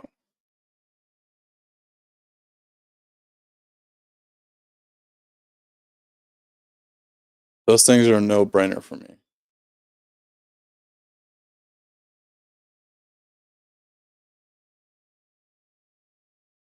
Given to know what Dogecoin or any other bullshit thing that would get any attention would do. This thing will do for the people that are out here already and will lead other people to do as well, if that makes sense.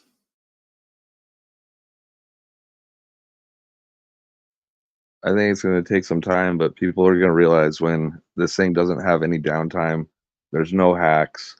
All of our stuff is battle tested, and it's the best of the best. You know, we pulled all the best parts and pieces from everywhere we could to put this thing together. That people are going to realize all these other hacks and all these other networks that are going down and everything else going on, that when this thing just keeps on working like it's supposed to, people will come over. They'll figure it out. Yeah, it's the right timing, bro. You're absolutely right.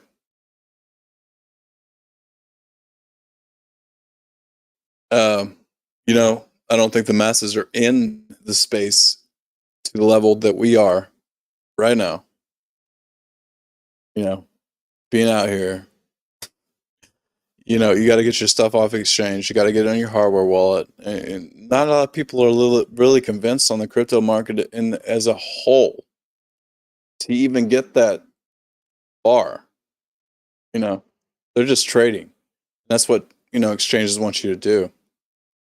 Richard Hart projects are really picking out the pieces that are wrong with the system for what it was dreamed up to be, and positioning themselves in the right place at the right time. And I think the time that we're at right now is very early, so it's a good place to be. I really like this project. That's why I pick it, man. Well, I, for one, right now, I'm very excited about this future wallet. Yeah, that too. this- He's this- picking them. He's picking all the pieces that need to be improved and improving upon them. That's what you do in breakthrough technologies. Like, it's not usually the first, the second, or the third that really gets it and like gains all the market share. It's, you know, it's the one that sits there and sees what the first did wrong, the second did wrong, and then the third, and just like captures all the market share. So yeah, I think we're really in a good place. And I don't know that it's so much wrong as much as those who were early adopters of crypto they just were in it. They just knew it. They flowed in it. And it's hard to unlearn and think like a noob once you know so much. It's hard to step back into where I'm at, or being a teacher's hard. Not everybody has the capacity to teach. And so I think his products are even you can learn them. You do have to deep dive and, you know, do your own research, but that, like the How to Pulse website that's been put together by community, it's really targeting those who were trying to catch them from making early adoptive mistakes, or not so much mistakes, because it's just trying to get them when they're curious and not going with the flashy like I did. I got into crypto.com because one, I could get my Canadian money up and get my fiat into it. Yeah. So what Richard Hart teaches is like, watch out for middlemen. Yes. Right. So what he's really guiding us to, and what this whole market is teaching you, like, to become your own financial system and making these systems autonomous. Yeah. It's a big leap. Yeah. And so MetaMask and a lot of these other wallets are not the most user friendly.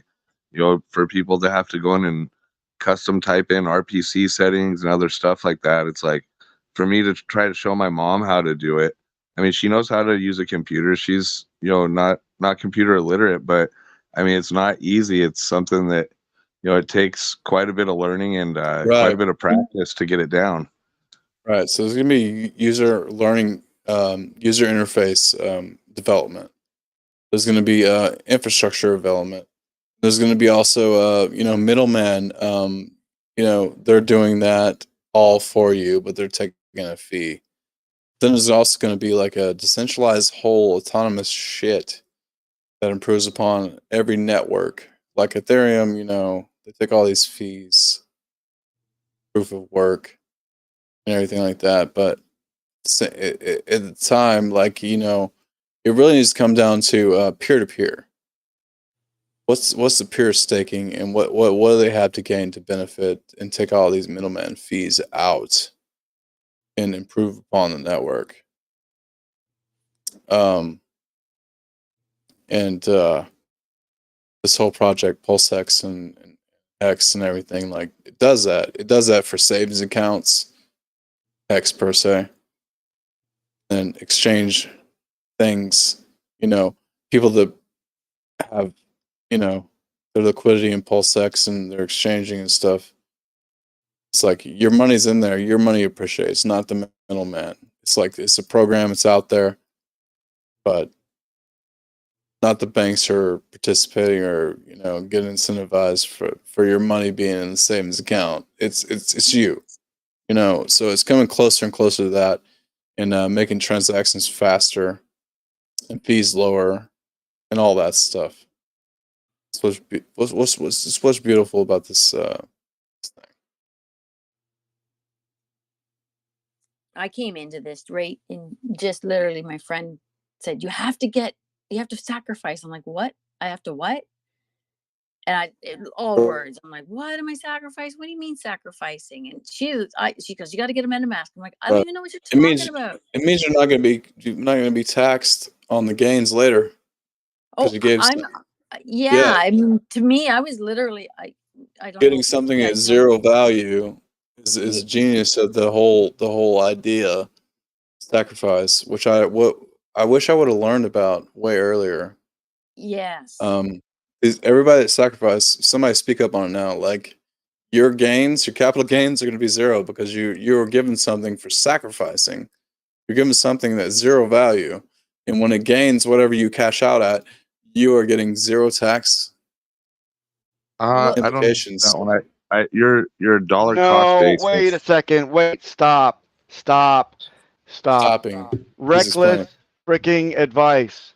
Reckless. On sacrifice. You get the maximum taxes.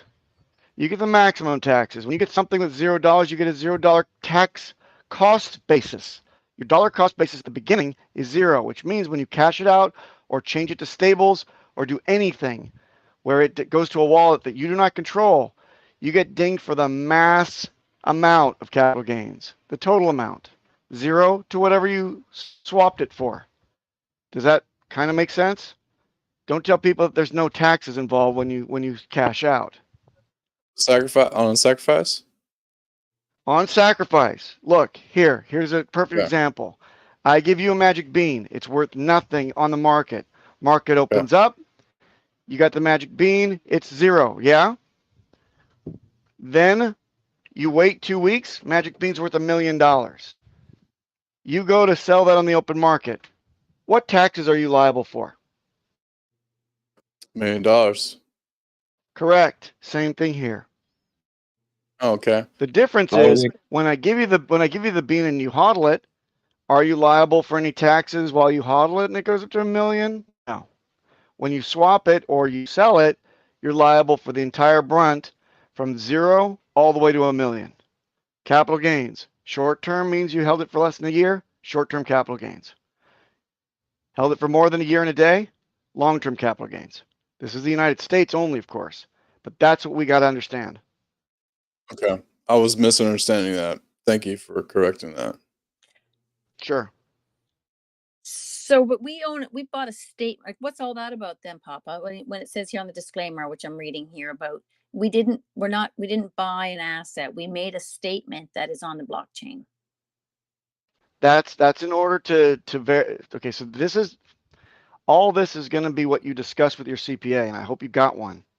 You've got to I do, discuss yeah. with a tax professional. So if you do, you sit down and you say, look, I made effectively a deemed sale for $0. I knew about the transaction, I cast it away, and I received nothing in return. Nothing. So it's effectively, it could be deemed as a loss against your any kind of gains that you had for that year. That's between you and your CPA. But that's a deemed sale at $0. So it's completely unique, separated, and is completed within that fiscal year. The next fiscal year, 2022, an unrelated airdrop may or may not occur. So that's why it's a political statement on one side, finished, done. That entire story is concluded. On the other side, you may or may not get an airdrop of tokens based on points, based on some political statement you made a long time ago. And some African priest may have said, you did a good job. I think I'll give you some tokens. Those tokens may or may not come into your wallet, but no expectations that you'll get them. If you get them, then great. They start at $0 cost basis, and they may go up to the moon. If they do, good for you. But you have no expectations right now that you'll get anything. Your $0 cost, or your deemed sale at $0 was concluded in 2021. The great thing is you've effectively locked up unrealized capital gains if you did it right. You've tossed that much actual real asset at the current value, at the current market rate, into a $0 deemed sale, which means you got nothing for your Doge or your Bitcoin or your Ethereum. It appreciated quite a bit, but you didn't get to realize all that because you got zero back for it. However, you may or may not have gotten points that may or may not be applied someday down the line in some unrelated airdrop. And if that happens, good for you. That's what it means. It's a chance of a lifetime to transfer or loosely relate a sacrifice, a true sacrifice, like you have nothing to gain. You throw it into the fire to points and points to tokens on a brand new blockchain. That's the whole gist of it.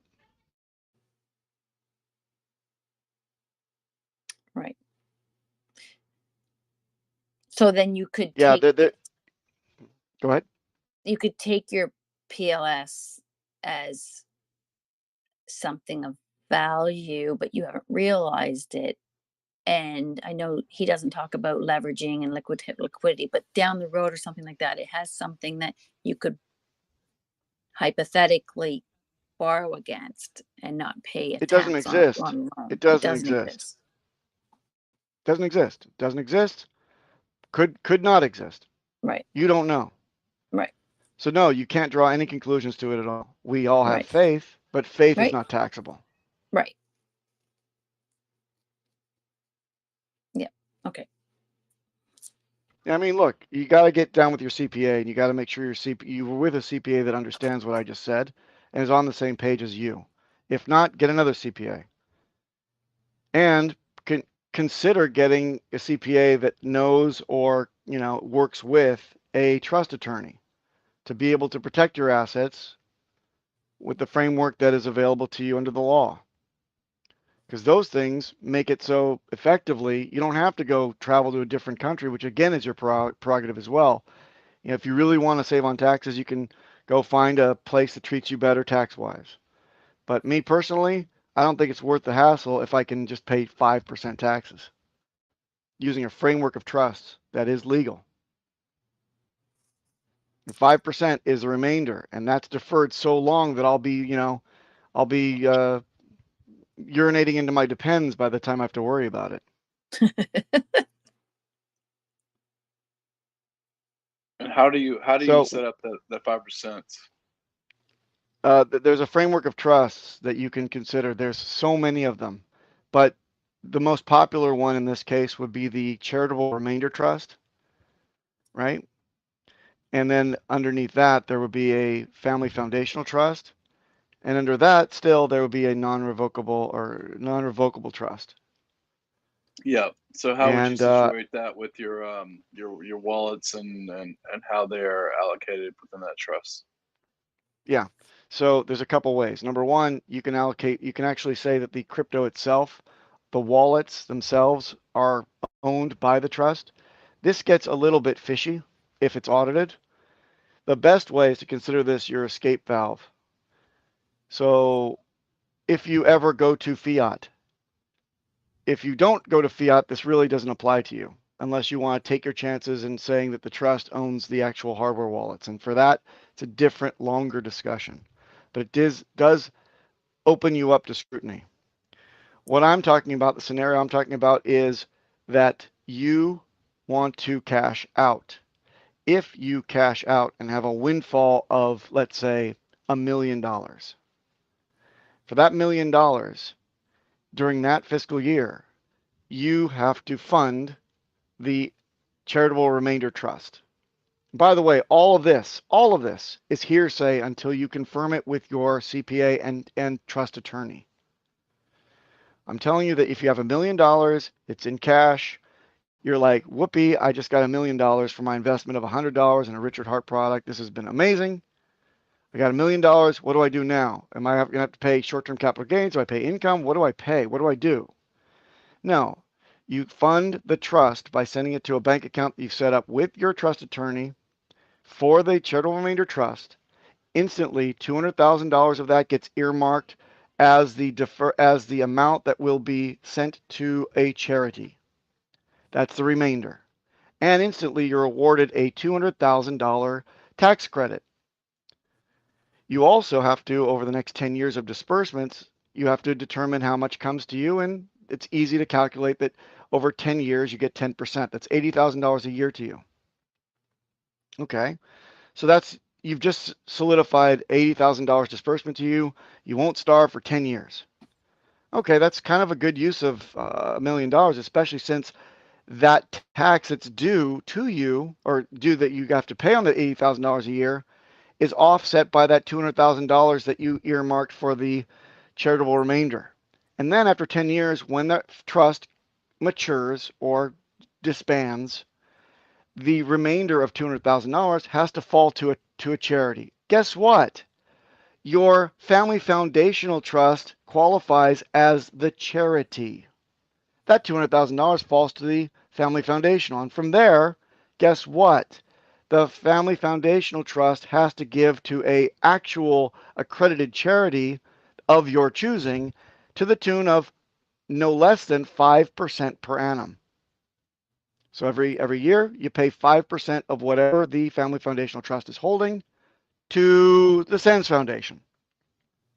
And that's the way the fat cats do it. You may not like it. You may think, well, that smacks of some kind of chicanery, or that really doesn't seem very ethical. No, it's entirely what every congressman does, and it's open to you just as much as them. You could simply say, fuck it, I'm going to give everything to charity because I'm a good person. That's up to you too. The minimum, though, that you have to do to remain within the framework of the law is 5%. And that's beautiful because Jesus only asked for 10%, so 5% to your wishing, and yeah, good accounting. Yeah, get yourself a trust attorney and a CPA. Make sure it's this year if you intend to cash out. The year that you intend to cash out, talk to them.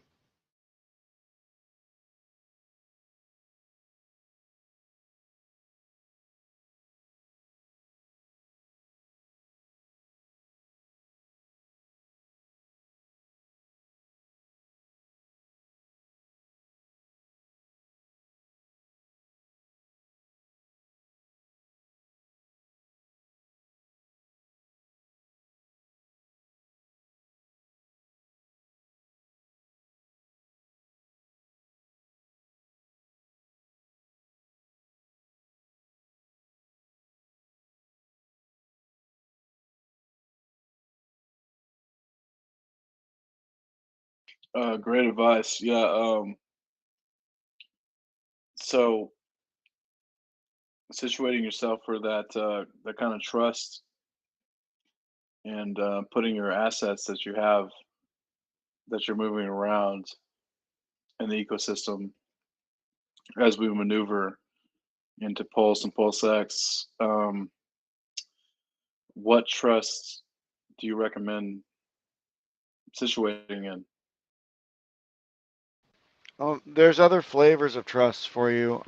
If you did it in these, again, you may come under scrutiny. It's kind of a new thing, and they may say, wait, these are liquid assets. They have a certain amount. You may get caught with an annual snapshot of a value that has to be taxed. It gets a little bit dicey. Again, I'm not one to say on this chat what the ins and outs are of that, but the same framework would hold true for crypto, especially Richard Hart products, based on the wallets that you would assign to those trusts.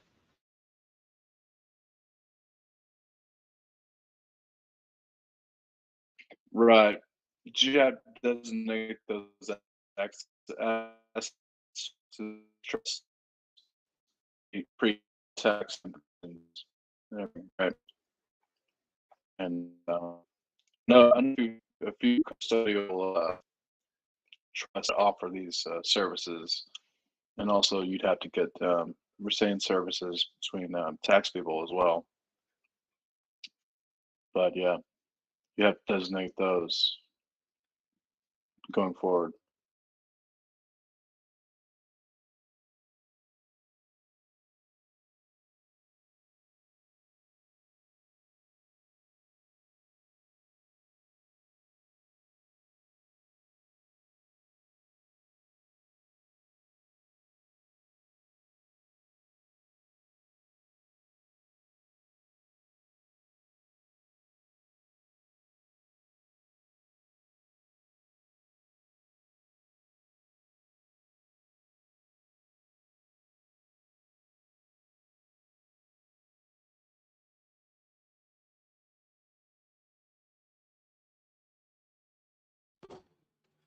Anybody that hasn't spoken up want to ask a new question? Any question?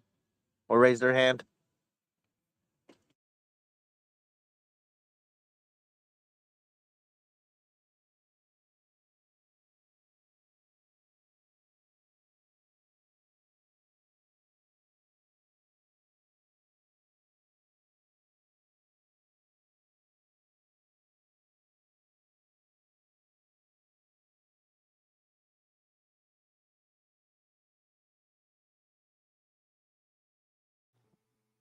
Well, speaking of airdrops, I think we as Pulse holders, PulseX holders, just hexagons in general, I think we're going to become very on a lot of people's radar. I get the sense that we're a unique breed, and people will be airdropping potentially. To I'm looking forward to it. And then first, I guess you guys were earlier speaking about different tokens that, like the incentive token and the party token, the PRT token that was during testnet. I guess they'll be voting on that. Like at some point, you'll when they get that all kind of going, we'll be voting on that next token. I guess the incentive token. Is that correct? Or something like that's how it's going to be set up.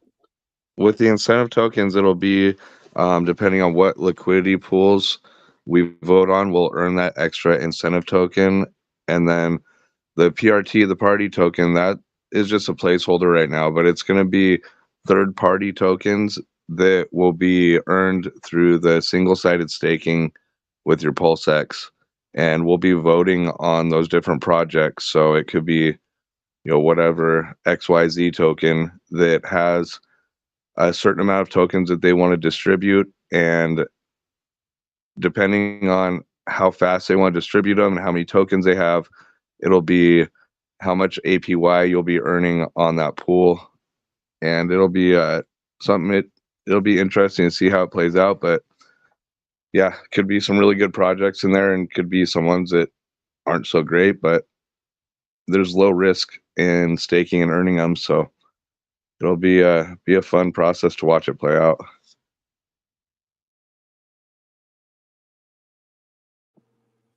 So again, I suppose but just to segue back to what Papa was saying is if we're airdropped, or I guess we're earning the incentive token, whatever it is, or sorry, the party token. We'll just keep calling it the party token because it's the only name we've had for it. But when we get those, and we use those to buy more Pulse or more PulseX, I guess that's all like, I'm just thinking from a tax standpoint how they work. Okay, easy. If party trades on any exchange and can be tied to a dollar value, party token coming into your possession is income. Okay. Then when you sell it, then there is a calculation of gains.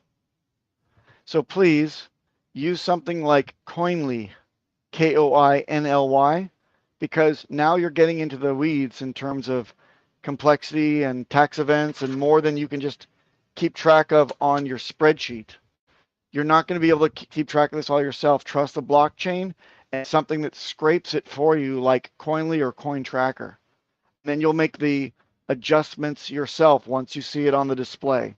Don't start worrying your head about the complexities of it now, especially if you're going to get playing that game. It sounds to me like I don't think that liquidity mining is going to be your Kuliana. It sounds like you've still got your head around getting over bridges and you've got stuff stuck on wallets. I wouldn't advise it for someone like you. But if you did want to and you did study about it and you did feel confident and everything was great, then I would use Coinly or CoinTracker to take a look at it. You can do it right now for free and see what I'm talking about.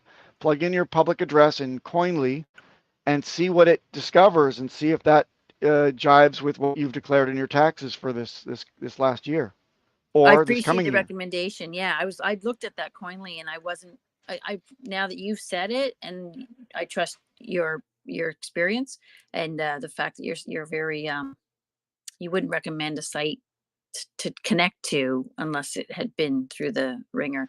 So yeah, no, you don't. I'm not saying you connect with it. I'm saying that you plug in your public address. Public address, copy paste. Yeah, copy paste it. Okay. Don't connect up with anything. Right? No API connections, please. Only copy paste and CSV downloaded files. That's all. Do not connect up with any third parties. This is your money. You're the bank. Yep.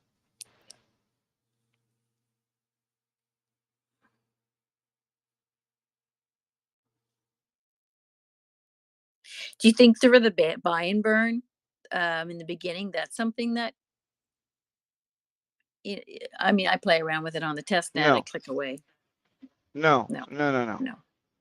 I mean, yes, in that micro amount of gas that you pay to run the function could be a tax event if the gas underlying asset increases in volume, but we're talking about a fraction of a penny. So it's not something that the IRS is going to worry about you declaring appropriately, although Coinly will pick it up and Coinly will report it. Leave it there. Inundate them with every minute little transaction that you have on that wallet. Not only is it good for you to know exactly what happened throughout the year, but it gives them the middle finger saying, great, you want to know all this stuff? Know it all.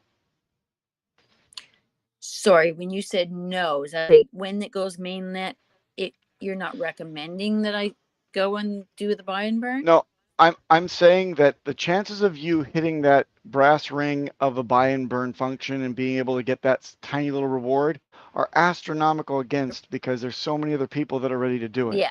You may sit there by your PC and do it. And what are you going to get at the end of the day? You're going to get like a tiny little bit of pulse to cover your gas and a little bit of a thank you. Yeah. It's not really worth anybody's time. It's simply set there because human interaction is much more dependable in the grand scheme of things. It's decentralized. It's a community. It's great, but don't consider that your income. No. You're better to think about single-sided liquidity staking, right? Mm-hmm. For PulseX. That's more probably your speed. Mm-hmm. There's little risk. You can watch the number go up. You're making more than hitting that buy and burn function. There's no competition in that terms. There's only a volume competition about other people swarming in and decreasing your payout. That's all you have to worry about. And that's beyond your control anyway. It's a great first step in getting passive income in the ecosystem. That's the farming that was here on the testnet? That's the pool, The right? pool. The pooling. Okay. Yep. Okay. That's a single-sided liquidity mining for PulseX. And for that, you get party token, PRTY, which is a place Yep. setter for a third party that's elected by the DAO. Then you can sell that. But remember, you get that party token, whatever third party token it is that you elect to get within that pool, that is a taxable event because it does trade on the open market. Again, Coinly will take care of that. The minute that it appears in your wallet is the minute that Coinly will see it. That taxable event for that cost basis will be registered. That income level will be registered. Then when you dispose of it, you'll have gains against that, and it'll all be cool. Not taxable advice. Nope.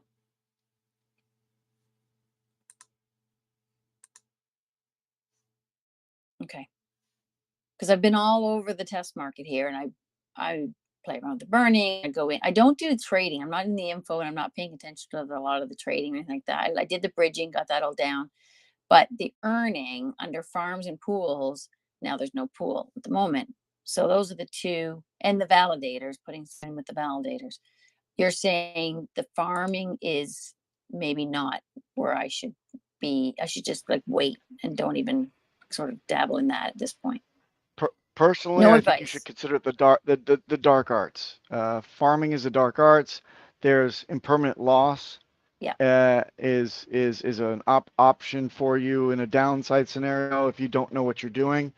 And if you want to put in the time to learn about what's going on and what's what, and maybe even have somebody like take you under their wing to show you real time exactly what you're doing and what you should, how to monitor it. That's the only way I would get mixed up in liquidity providing. LP is a dangerous game. It's very lucrative if you know what you're doing, but the losses can be severe. That's most what I've learned is that's not, I don't think that's for me. So yeah, I'll just stick with the pools and the validators. Is that something else? Putting money with the validators? For now, that's good. And of course, sit back and passively enjoy researching any airdrops that we know about. There's already been a couple that have been pretty high profile and have vetted. Maybe more will come. Yeah.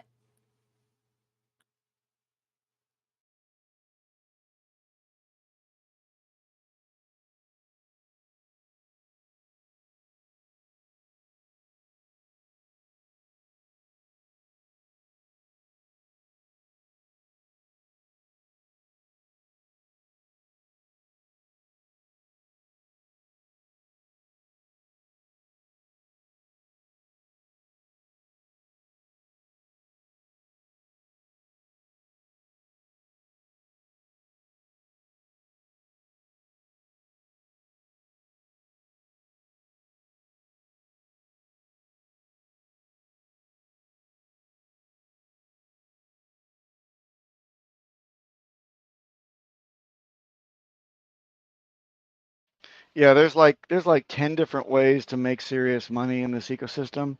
If you just pick 3 that you're comfortable with, you're going to do just fine. Well, that is obviously, I don't want to sell in order to make money. I want to keep it. Like that's how I'm just, people talking about passive income. It's like, okay, where's that aspect of it? Because I don't want to have to just, to me, selling my Pulse or selling my PulseX or even my HEX. Is there another So you're going to way? buy your groceries with your Pulse. You're going to buy your house with your PulseX. Is that the deal?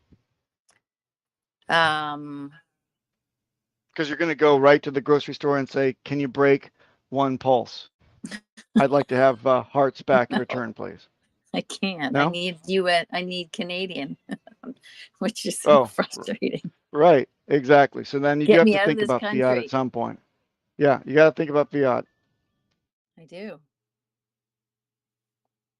Unfortunately, we haven't supplanted the fiat system just yet. It may happen someday, but not now. Right. I got time.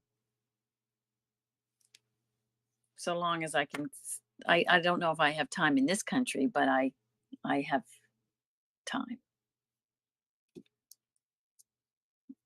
This country is going to the dogs. I have news for you. There's no country right now that I can see that's doing any better. All of them are on a downhill trajectory.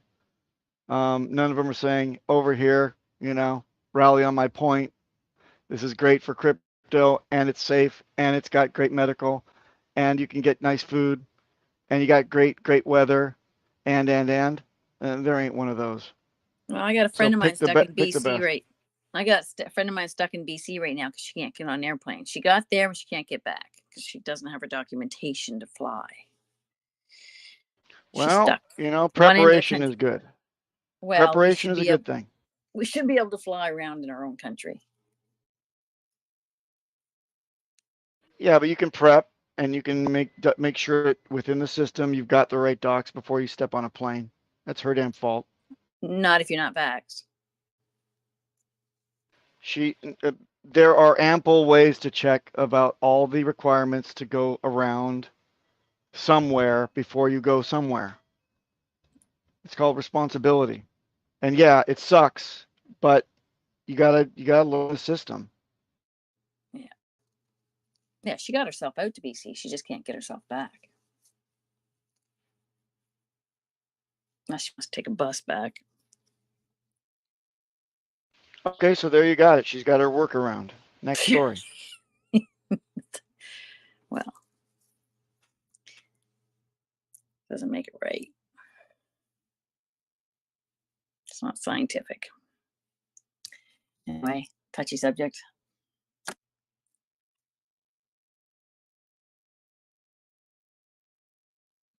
It ain't scientific, it's political, right? It's completely the only country in the world that's got this going on. No other country's doing it. You can get on a plane with COVID, but you can't get on a plane. All right. This isn't my buddy got on a plane without COVID chat. Let's just wrap it up. I know. Say your piece. I'll give you a minute to wrap it up. Nope, I'm done. Get it off your chest, good. and then we move on. Because we're all going to be gazillionaires. I don't want to even talk about my buddy can't get into whatever. I'm buying a plane one day. I can assure you that. I'm going to buy a plane, and I'm going to go wherever I want. One day.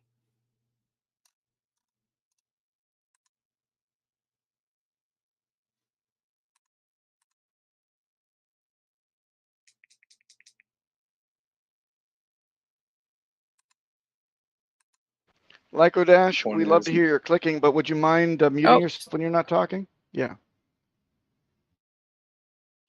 Point is no politics. All Pulsechain, HEX, root your heart projects. Let's go.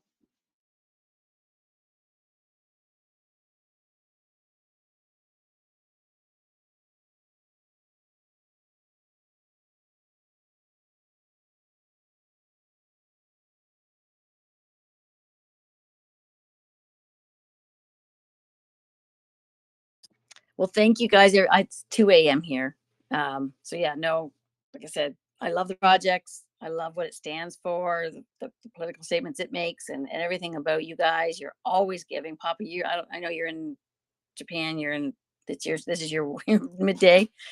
So always appreciate you coming on and listening in and stepping in when we start to hear us go down the rabbit holes of giving misinformation. So grateful for that. And yeah, I'll see you guys on the other side. Good night. Wonderful. Have a good one.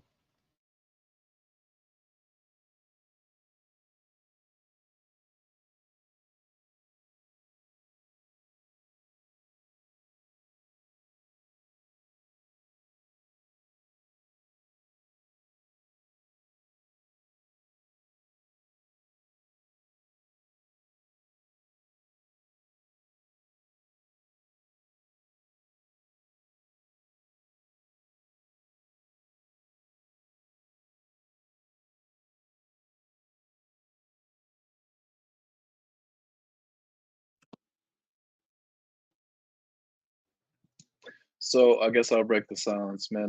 Pava, what's on your mind, man? What are you looking forward to? What are you question about the state of the community and whatever else besides security and whatever else goes on. I got no question about the state of the community. I think that we're all just very excited about what's to come. We've been putting in a year to wait for things to develop. Hex was the same way, even more actually. We had to wait. So the result was absolutely freaking spectacular. So I'm happy that Richard's taking his time. I'd like to hear that there's at least an internal audit by a senior dev or the lead dev is checking all the work and found things. If he didn't find things, I'd say, that would give me pause for concern.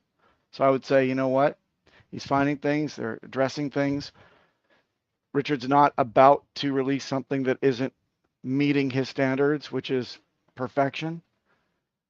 So I'm stoked. I'm happy that he feels it's weeks. I don't care if it's months.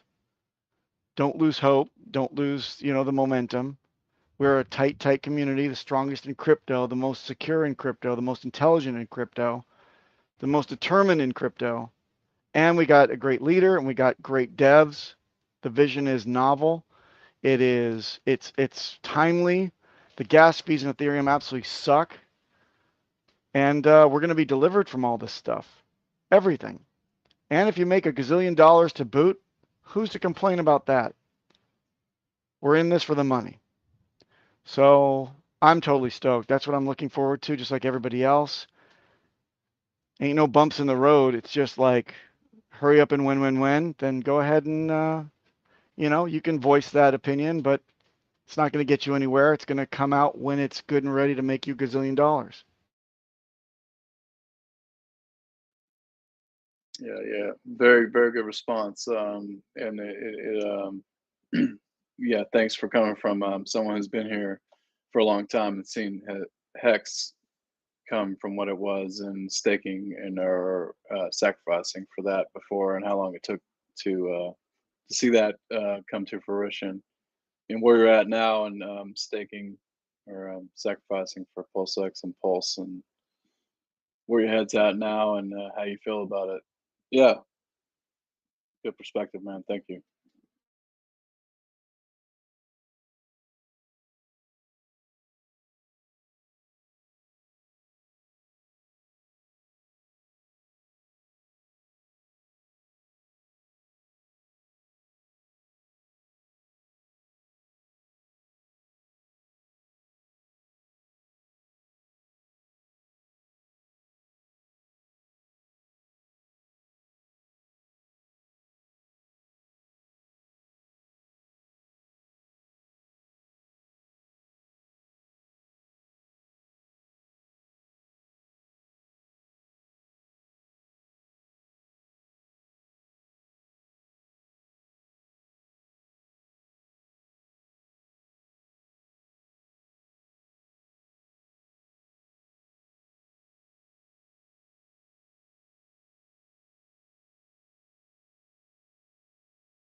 Hey, yo, something off topic.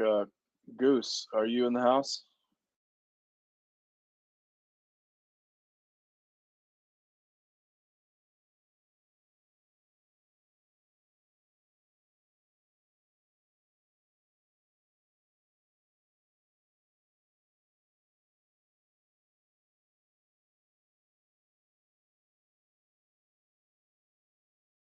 Crypto Goose, are you there, sir?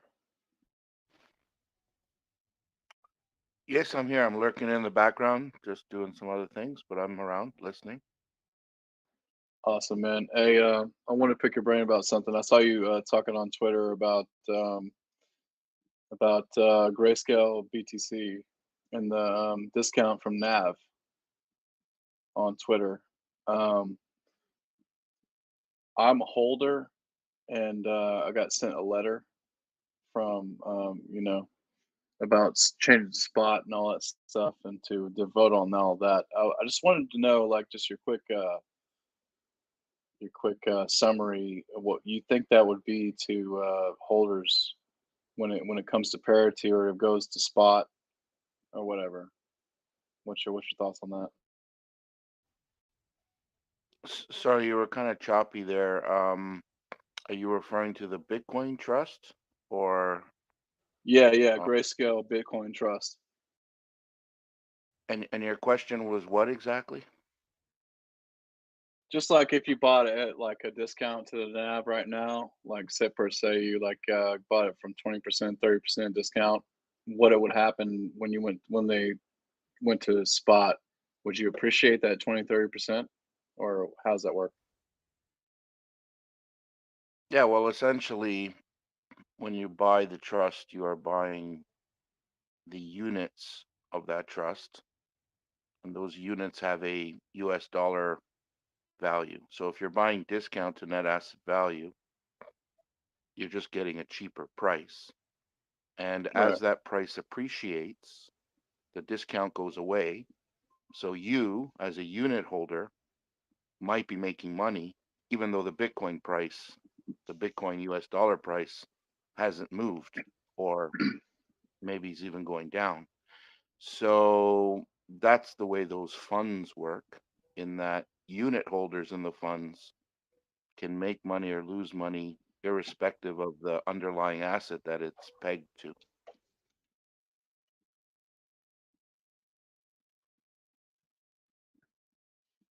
The idea Right. of the discount to net asset value, as far as I know, is it deters people from selling when the price is going down.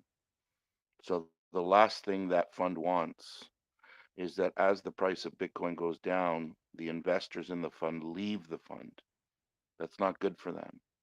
So what they do is they discount, because now they have less money in the fund and they don't want to give out that money to the people who are left over. So slowly they slowly retract the value in the form of a discount. So it kind of punishes people for getting out, even though the underlying asset is dropping in price. So you kind of lose both ways.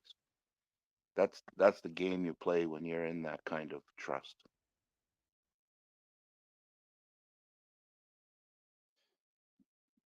Yeah. And so, but you would want to buy at these lows at discounted, on that trust. Yeah, of And course. If you were interested in getting into Bitcoin and you did not care about the ideology of what Bitcoin represents, and therefore you're not interested to actually hold the Bitcoin, you're only interested in price appreciation or its speculative nature, then why would you buy Bitcoin at 30,000 when you have this other product that loosely it's follows the price of discounted. Bitcoin, Yeah, like but it's 20 or discounted 30%, at right? 30%? And Yeah. so the problem with that kind of product is that all the institutional investors and large retail investors, they know that. They're not stupid. So if you think the price of Bitcoin is going to go up before that discount is arbitraged, in other words, sucked up and eliminated, then you're probably wrong. You don't understand the way the real world works. So um, it's an important feature of how that fund is made, and I'm not a terrible big fan of it, but nonetheless, that's the way it works. Yeah. So that fund is discounted now because it's going and trading down to bear markets. But what does that mean? Like they're trying to apply to get a spot traded ETF. So what does that mean for holders now that might have bought a 30% discount to if it gets approved to that ETF? Do you appreciate that 30% right away, or how's that work?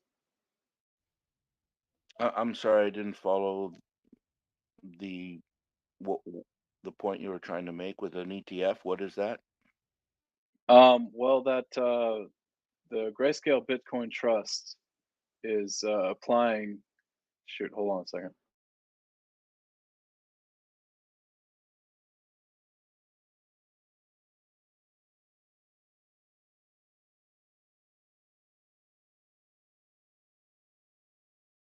All right. Can you hear me now? Yep, I got you. Okay. So the Grayscale Bitcoins Trust is trading at a discount from NAV. 30% now. Say I buy some now. They're applying to have that Bitcoin Trust converted to a spot ETF. So I buy at a 30% discount now, and they convert to the spot ETF, and it goes to parity or whatever you say. Where's my holdings in respect to that, and going to parity to the actual value? I have no clue. I don't follow it that closely. Those are very tricky dynamics. They would probably have to send you some sort of new prospectus of what they're doing. They may swap out your existing units for some other type of units. The fund based on an ETF might work a little bit differently. These funds generally are closed-end funds, which means that they buy a certain amount of Bitcoin, and that Bitcoin is in a pool, and that pool is fixed. Some funds are open-ended funds, which they float depending on the amount of people coming and going into the pool. So as more people join the fund, they buy Bitcoin. As more people leave the fund, they sell Bitcoin. That allows them to maintain their peg to Bitcoin much easier. They might be they might be pivoting to that type of fund. I don't know. So sorry, I can't really answer your question. Maybe that's one of the reasons why they sent you a letter, but be very careful with these products. Make sure you read the prospectus of how it works, and more importantly, the fine print of what they do in the case of extreme events. So these products are generally made for convenience. Um, I generally don't like them because they take away the fundamental nature of what the underlying asset is intended to do. So, like many banking and financial weapons or these financial instruments, um, they're usually done, but the underlying people who run the funds are the ones who end up winning in the end. Right on. Thank you. Yeah, I was advised from my FA that it was basically trading at a discount. They would actually have to actually buy those discounted assets at the end of things. Anyways, he was like, if I wanted to trade within an IRA in crypto, would be to go with one of these trusts. So that's why I'm exploring what the liquidity and expectations per se would be with that. See, they're probably thinking like, they don't really share. Like I said, I'm not that dive. I'm not doing any deep dive on any type of these products to that level. But if you just think the way they think, and I have some experience with this over the past 12 years, the fact that it's going into discount, and they're very well aware that what happens if it goes into severe discount. 30% is massive. But what happens if Bitcoin goes down to 15,000 or 11,000 and 90% more people leave? What is that fund going to look like? So I think they're trying to avoid that scenario because it'll be massively disruptive, and they're probably just trying to Yeah. their users into a product that doesn't get you wrecked right away. And don't forget, all the people buying in, they have an advantage, right? So if Bitcoin were trading at 90% of its net asset value, those people have a huge advantage to make a lot of money. They're not going to let you make that kind of money.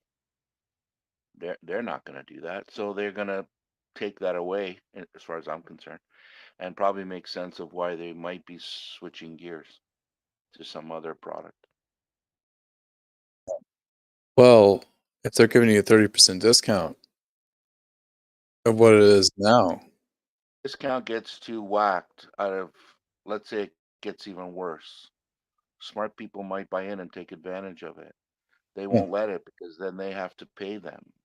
Out of what money? Where are they going to get that money? So they're gonna they may stop it. I don't know.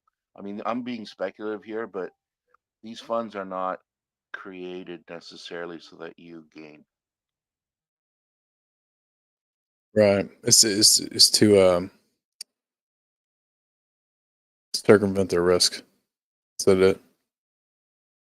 This is convenience. This is strictly convenience for all the high-powered finance people who have no interest in crypto. They just want to follow the dollar appreciation, potential speculative nature of crypto. That's it.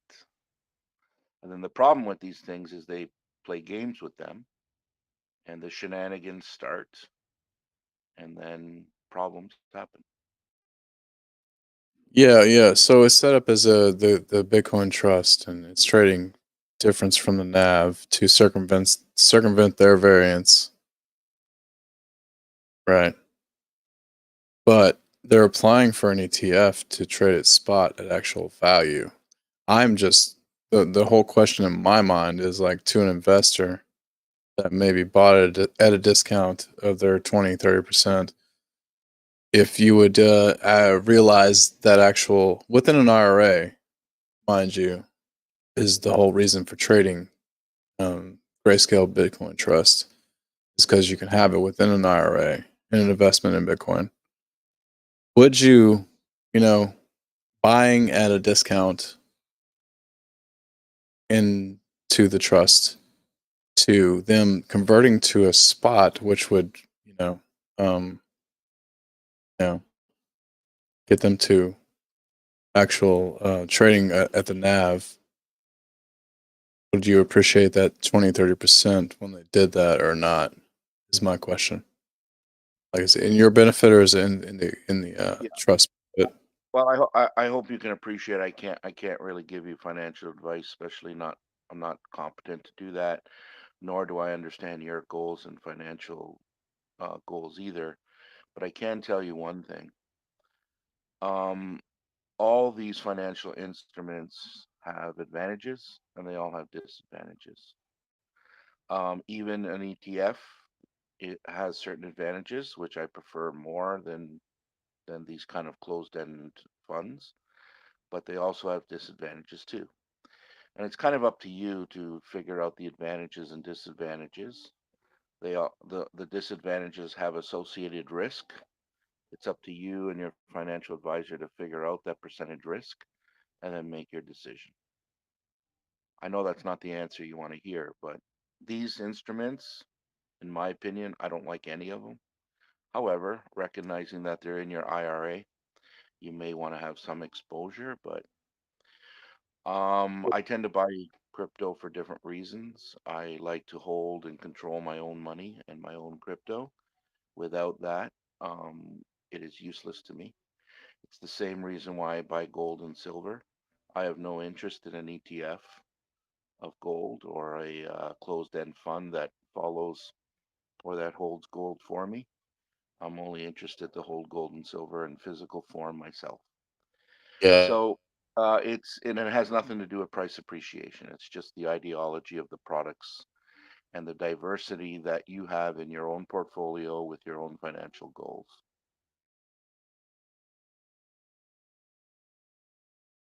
Yeah, no doubt. And this is probably maybe a conversation for outside of this chat room, but I appreciate. I saw you talking about GBTC on Twitter, so figured I'd ask you about it. But yeah, we can move on, and for sure. Thank you for the input.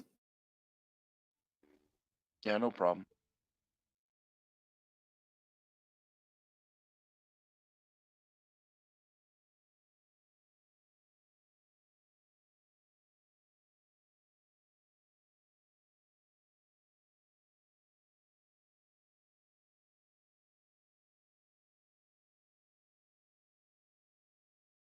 Yeah, I just know this. It's pretty interesting. I think there's some services out there that allow you to hold your crypto assets in a IRA, trust, what have you per se. But I explored options within an IRA I already had, and it was like either I extract from that IRA and then invest funds elsewhere, or I trade within that IRA and place them within that IRA to assets to avoid tax and whatever, and just have investments within. And that was one of the options. So might be interesting to people listening about that. And Grayscale was one of the things, yeah, because like you can buy at a discount from what it's trading per se. And I just wanted to understand more about that. And maybe another conversation and more speculation at the time, because it is going to a spot or applying for that, and the SEC is yet to, I guess, approve that. So, All these thought products, at least how you trade crypto or how your assets are allocated. But yeah, all these products have a real use case, a world use case. Like I said, they all have advantages and disadvantages based on your particular goals and situation. yeah, And as long as you understand those and you understand the risks, then you can certainly take advantage of these products. However, we're in crypto, and I like to discuss crypto and crypto related advantages, and the ideology of crypto is enticing, and the financial weapons of mass destruction don't interest me at all. yeah.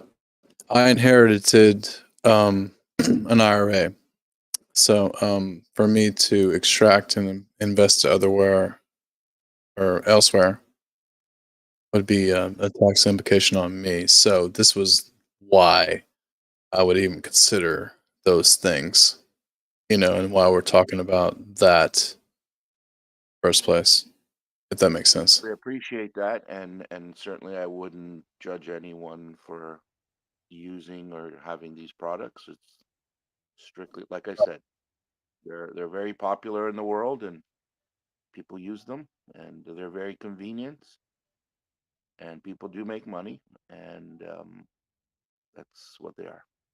Yeah, so an IRA is basically where you put money pre-tax or post-tax, whatever. There's even some crypto funds, or like some crypto IRAs or whatever IRA you want to set up. You can pay taxes preemptively, like $10,000 you want to throw into investment account, and you pay taxes preemptively on 10K, and then you put them into investments. And there's some crypto IRAs you can do, like you pay pre-tax instead of like per se you want to invest in this and you want to pay post-tax, like what your appreciation is, you would pay on your gains. Like you make millions of dollars, you want to pay 15% on millions of dollars, or you want to pay 15% on $10,000 you put in pre-tax IRA. Right. Do you know of any, or do you use any IRAs for crypto? Like putting pre-tax your investment amounts, and then extraction, you don't have to pay any tax because you pay up front when you put the investment amount in, and when you pull it out of this IRA per se, you pay nothing. So I live in Canada, so I don't deal with the with IRAs. We have similar type of retirement planning funds.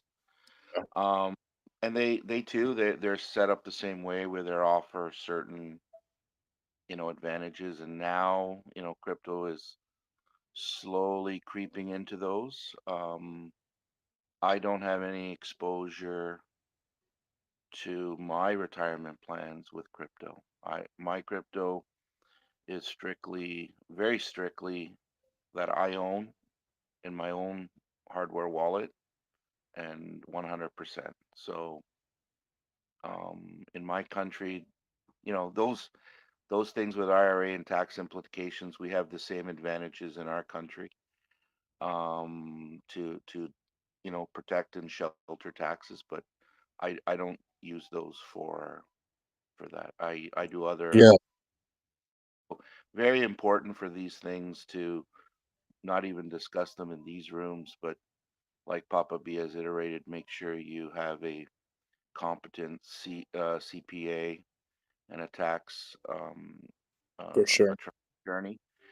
Make sure they understand your situation, make sure they understand crypto and they understand what they're doing. And all these things are the best to discuss with them because you'll get the best professional guidance instead of a flippant answer by someone like me or something. That would not be good. Absolutely, and I think it's in big immaturity of what we can expect, and putting these into accounting. But yeah, I've heard of a few like emerging tax IRAs with crypto. I won't name them, but I'm exploring other people's experience, and so that's why I ask, and especially with exchange traded funds and stock market and what they're doing with it too. So I think it's decent to at least explore in conversation, and so I appreciate your input. These are very important to know because at least you start to think about the financial products that are available in the legacy world. And Absolutely. the reason why this is important is because slowly but surely the crypto world, including our Hexagon world, we're slowly building out other financial products, Hex being a perfect example of one type of banking product that is in crypto. There's other ones coming on.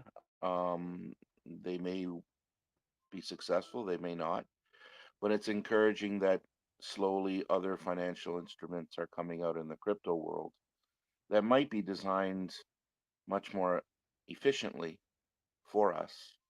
And therefore, I would encourage you to do your due diligence on these coming up in the next few years. I think they might offer us some other tools to our retirement or tax savings or even increasing and saving our wealth.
Okay, so I'll ask you like this.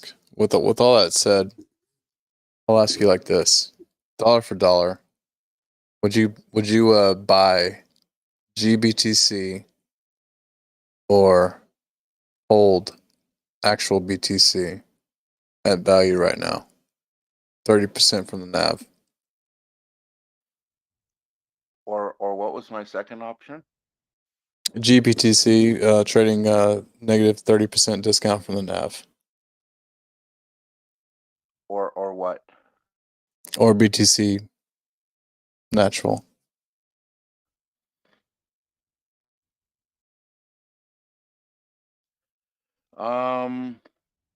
Well, I'm only buying crypto, so I'm not Custodial. not buying any third party project.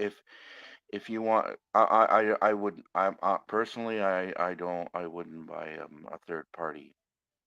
Sorry, a product that has exposure to third party risk. Financial instrument exposed to third party risk. Gotcha.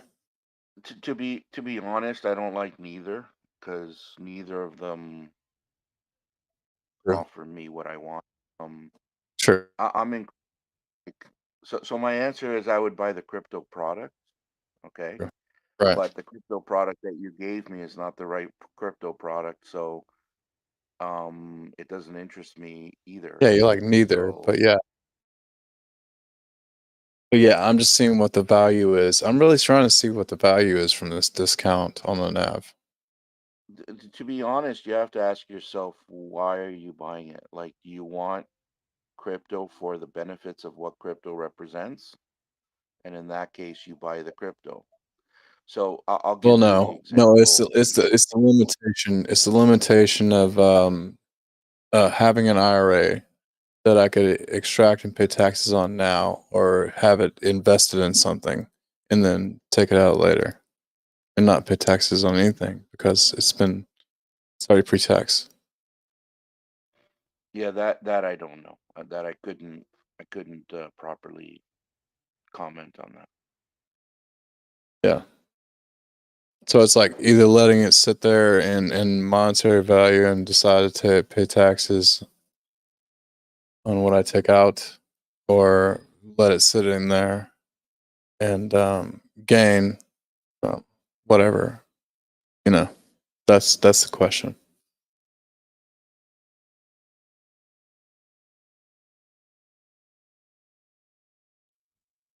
Or put it into something that's a discount and let it.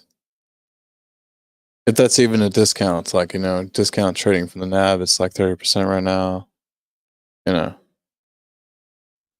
whole stock market is, I was gonna say, like, this is kind of like I'm not saying put anything right now because yeah. I yeah, mean, the whole I'm market just in is general.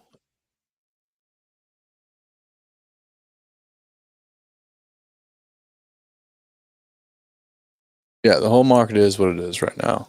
I'm just saying, what does that mean with the discount from the NAV? Like, what if they go to spot, which they're applying for? Does that mean the guys that bought at 30% discount automatically get 30% when they do convert and go from there? Or it should, if depending on how they do it, like you've kind of only given me certain information, but if they're looking to replace or change the fund or to do something, they will have to explain this to you. At which point, if you don't understand what they're doing, again, you should bring that to your FP yeah, or your to make sure you do understand. Right now, I would strictly be speculating, which is not fair of what it means. But by definition, do you understand what a discount to net asset value is? Do you understand that? I mean, yeah, to what it should be, they should have more assets to the value that it's trading at. They don't. Is what The I question is, understand. They've been the real sold. question is, yeah. So the real question is, how do they deal with those individuals? How do they deal with those unit holders? Do they make them whole? Do they actually pay them the discount to us? Do they make up that and when they trade the spot? Those are things that this particular Yeah, from what I understand they from a have to financial advisor, yeah, that told me about this is that someday they would have to make that whole. Is what I understood. yeah, that makes sense to me.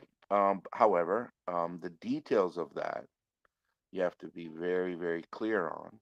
Yeah. Either their explanation of it to you, or if you don't understand it, bring it to someone who can read it, understand it, and explain it to you. Yeah. No, it came from a financial advisor I consulted about an IRA. I was like, if I'm not gonna take this out, where should I put it? Like, he's like, well, if you want to trade crypto, and it's not a bad idea to do this because they will have to add to the asset that the discount is discounted to right now.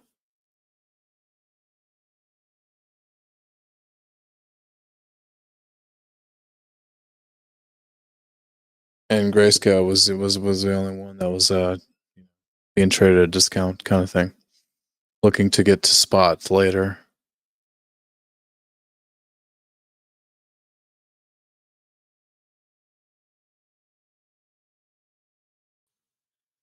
Jump in for a second. Hey, Papa, are you there? Can you hear me? Yeah. Hey, I sent you a message. Will you check it out real quick? Well, sure.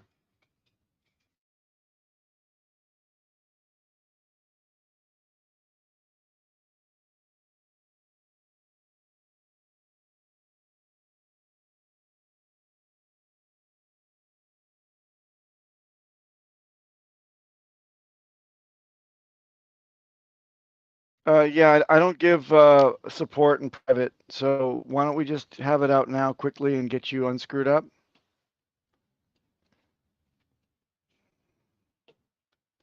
What's the nature of the emergency?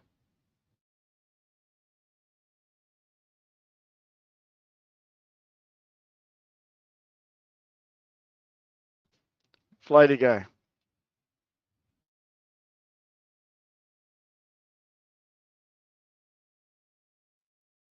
Yeah. Yeah, what's the status? Let me know and we'll get you set. Okay, so I went ahead and tried to reset everything, and because I've done it so many times, I think it might be trying to operate off of 24's, word seed phrase instead of the old 12.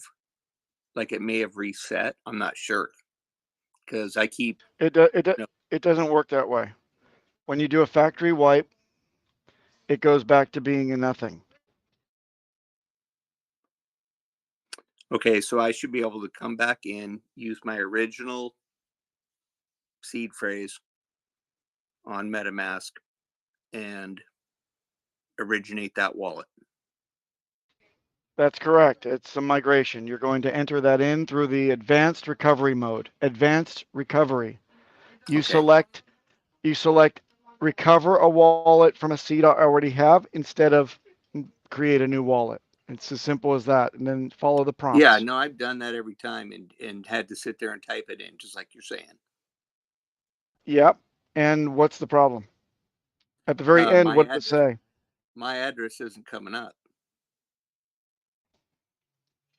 Then, if it gets accepted and you know that it was written down correctly and it doesn't have the right addresses, where are you checking these addresses? Well, they give you the drop down page just like they show you on everything, and you don't see it on the first page. I mean, you guys make it look like it's your first one or two right in front of you. Yeah, it is. It will be.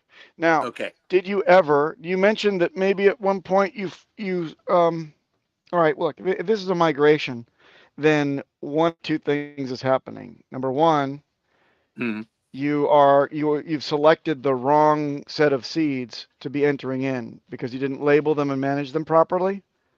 And two, you've somehow stumbled upon one word that is mistyped and just happens to be able to access a wallet that's valid. The second one is very slim chance. So let's look at the first option, and that is double checking that you have the right seed phrase, those 12 words that are associated with the account that you wanted them to be associated with. Okay, I can do that. Yeah, I can start back from ground zero. I mean, I've got 3 options, and I'll just do all 3 of them and see what happens. Yeah, it wouldn't hurt. And then I'll bet that one of them is going to be the right one. And then you'll laugh about it afterwards. You'll say, "Oh, I was banging my head against the wall and there was a door right next to me." Got you, buddy. Thanks. I'll get back on if I and we'll have a shout out. Yeah, I may be gone in about 10 minutes, but do your No best problem. and come on back. Thanks.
Yo, hey, quick question on that one, Papa.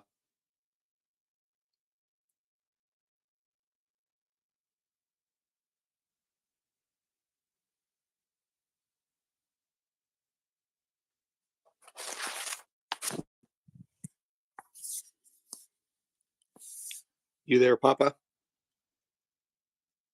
Yes, sir. Yes, I'm here. Okay. Yeah, one quick question before I, jump in real quick.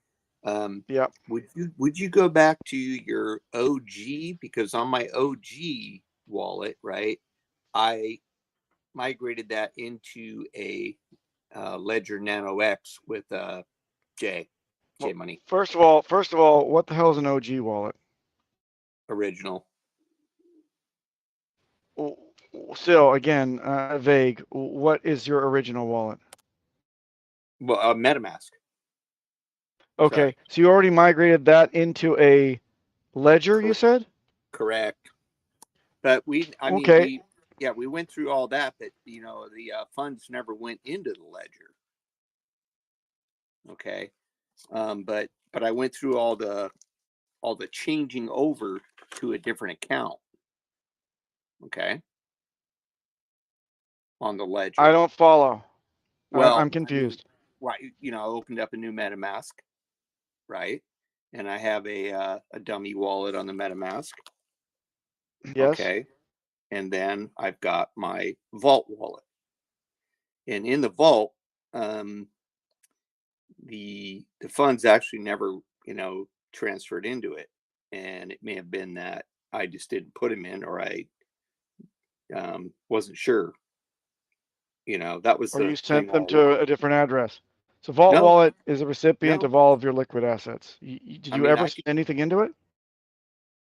yeah, I've been purchasing and swapping off of it, but Okay. so on the Vault wallet, yeah, but I'm not hooking up my my ledger to do it. That's why I'm I don't saying understand what you're talking about now. Okay, so you've lost okay. me. You got a Vault Wallet. You've got some assets on there. I don't know if there's any And assets on it. It doesn't show any. okay, so all right. I just have another. You're all over the ice, man. Let me Yeah, try you're this right. again. You're All right. right. So you got a Vault Wallet. It's got 24-word seed phrase. Yes? Yes. And you don't know if there's any assets on that. Why don't you check? Take the public address, plug it into this search bar on Etherscan, and tell me what's on there. Okay. Then we'll know. And by the way, write this down, please. I will. I'm going to check off, and So you guys can keep going while I write this down. Thanks. Yeah. Yeah. Write everything down. Make a nice little graph of which independent wallets with the first, 4 characters of each public address associated with each hardware wallet and what assets are on it. Make this on one piece of paper so you've got the dashboard in front of you. Will do. Yeah, because I think this is an easy fix. It's just a matter of proper management of all these things. No doubt. I mean, Yeah, I've thrown I would be, myself I into would be, that. yeah, I would be lost without labels and notes and stuff that, I mean, I've got separators that I built physically for different contraptions that encapsulate certain codes. And if I didn't have a certain way, a method that I could easily capture things, I would be lost. Right. Well, my method sucks right now, and this is what's teaching me how to put my shit in order. That's for sure. Right on. Right on. We'll get you set up. All right. Thanks.